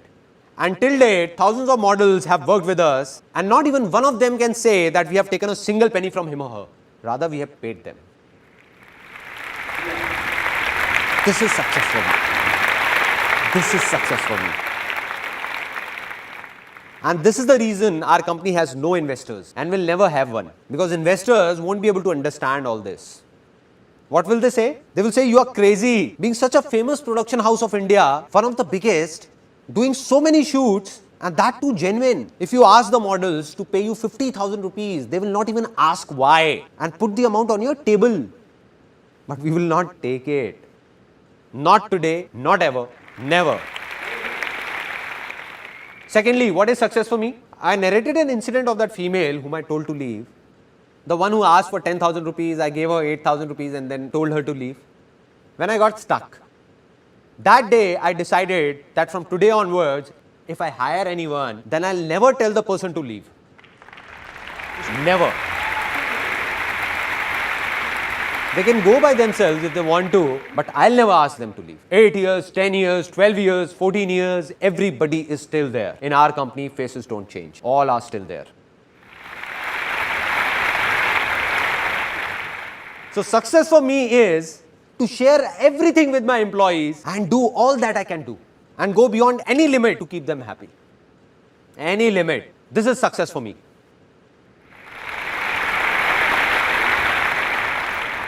If you ask me that what do I believe today, am I successful or not? I look straight into your eyes and say, yes, I am successful. Why so? Is it because of the work I did in the past? No man, that was past. All the awards I got, business I did, that is all gone. That was past. It doesn't matter. There are many people in this world who keep on saying that I failed once in the past and keep saying I'm a failure, failure, failure. Come on, man, it's not that you are a failure, you were a failure. You were. Right. On the other hand, there are people who became successful in one thing in the past and keep talking about that only. Keep talking that I am successful. I am. You know why? Because 20 years ago I did that back then. No, man. What are you doing today? Are you really happy today? You were happy back then. But today, are you doing what the world expects you to do? Or are you doing what your inner voice says? If you're following your inner voice, then only you are successful. Otherwise, you were a success yesterday, but you are a failure today. So I am successful today because of what I am doing today. While you'll be surprised to know that some people still think of me as a big failure. Why? I'm doing so many good things. Business is good, everything is good. Those people who were running in a race with me, and everybody believed that Sandeep Maheshwari will become the biggest entrepreneur of India. But I stopped running. I said, continue. I'm not in this race. So as per them, all this I'm doing today is out of their comprehension. But I'm a failure for them and it doesn't make a difference to me. To hell with them. It doesn't matter whether someone praises me or abuses me. It's all temporary. Today you all are praising me because you're feeling good. But tomorrow in media, if you read something negative about me, then you'll be the ones abusing me, cursing me. You only will be saying, what man, what a cheap fellow. So will I be a failure then? So will I be saying that I'm a failure? So I'm not successful because some people think that I'm a success. Or some people think I'm a failure. I am successful because I believe that I am a success.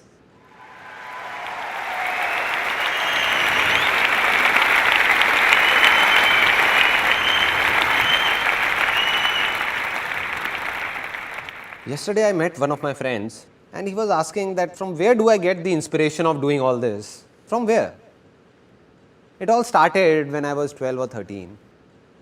My grandmom used to narrate a story to me and I liked it so much that I listened to it daily and cried daily. My grandmom used to say, I'll not narrate it again because you cry. And I used to say, please, please. It was a story of a man who used to be very happy with his family, friends, very happy, enjoying. Then a stage came in his life when greed crept in. And because of that greed, he started fighting with his parents, brothers and sisters, with the whole world. Started thinking just about himself and got separated from everyone. He even started fighting with his own wife and kids. So in the remaining last few seconds of his life, when he was about to leave this world, tears were pouring down and he was crying, crying and crying. And the last words he uttered were that I made a big mistake. I made a big mistake. And he left this world saying this. So when I used to listen to that story, something happened inside me. I don't know what it was, but I always used to think that when my last moments will come, what will I say? What will I say to my people? I didn't know it then, but today I know that during those last few seconds of my life, tears will be pouring down, but I'll be crying out of happiness. And while crying, I'll not say anything to anyone, but smile. And say to myself that, wow, man, what a life. Wow. Wow. Wow.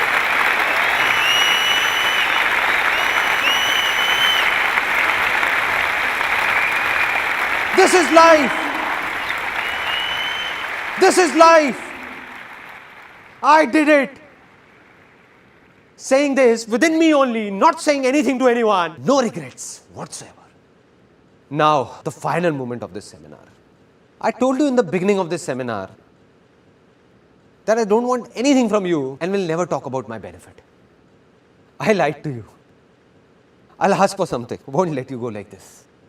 I'm going to ask for something. So I'm going to ask for something from you from the bottom of my heart. If possible, give it or else don't.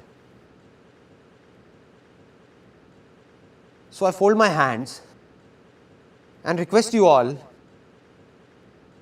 that today all of you have a hunger to do something, to become someone that has brought you here.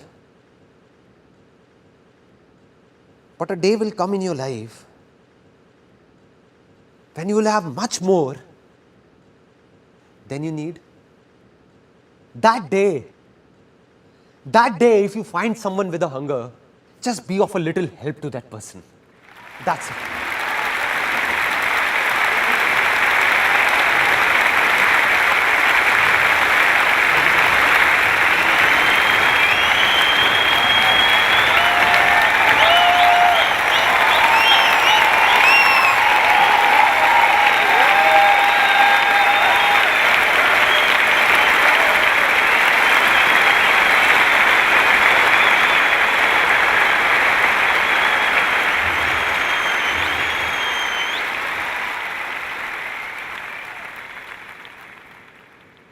Today, this was the last life-changing seminar of my life.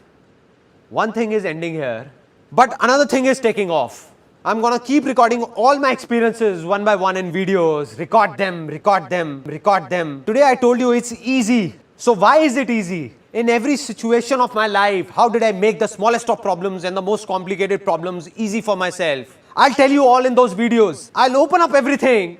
I just open it up, my heart, my mind, so that tomorrow if someone will need to know something or do something, he will just go to that place and will do whatever he wants to do for free.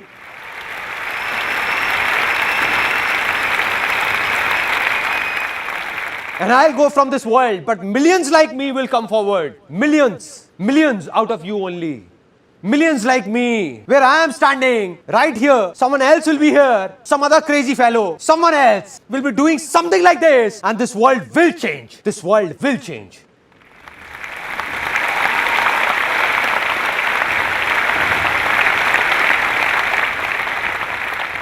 Today, I can say that my life's mission is fulfilled. And even if God comes and says, it's over, then I'll say, let's go, let's go, let's go. Anyway you say, I did what I wanted to do, did it. Till today, millions of people have attended my seminars. And if I continued further, another few million would have seen it. But now it's video recording, this video recording that's going on will be watched by billions in near future. Out of them, a few people will be there whose conscience will call out, not from here, but from here. That I have to share with those people who need me. And the day this happens,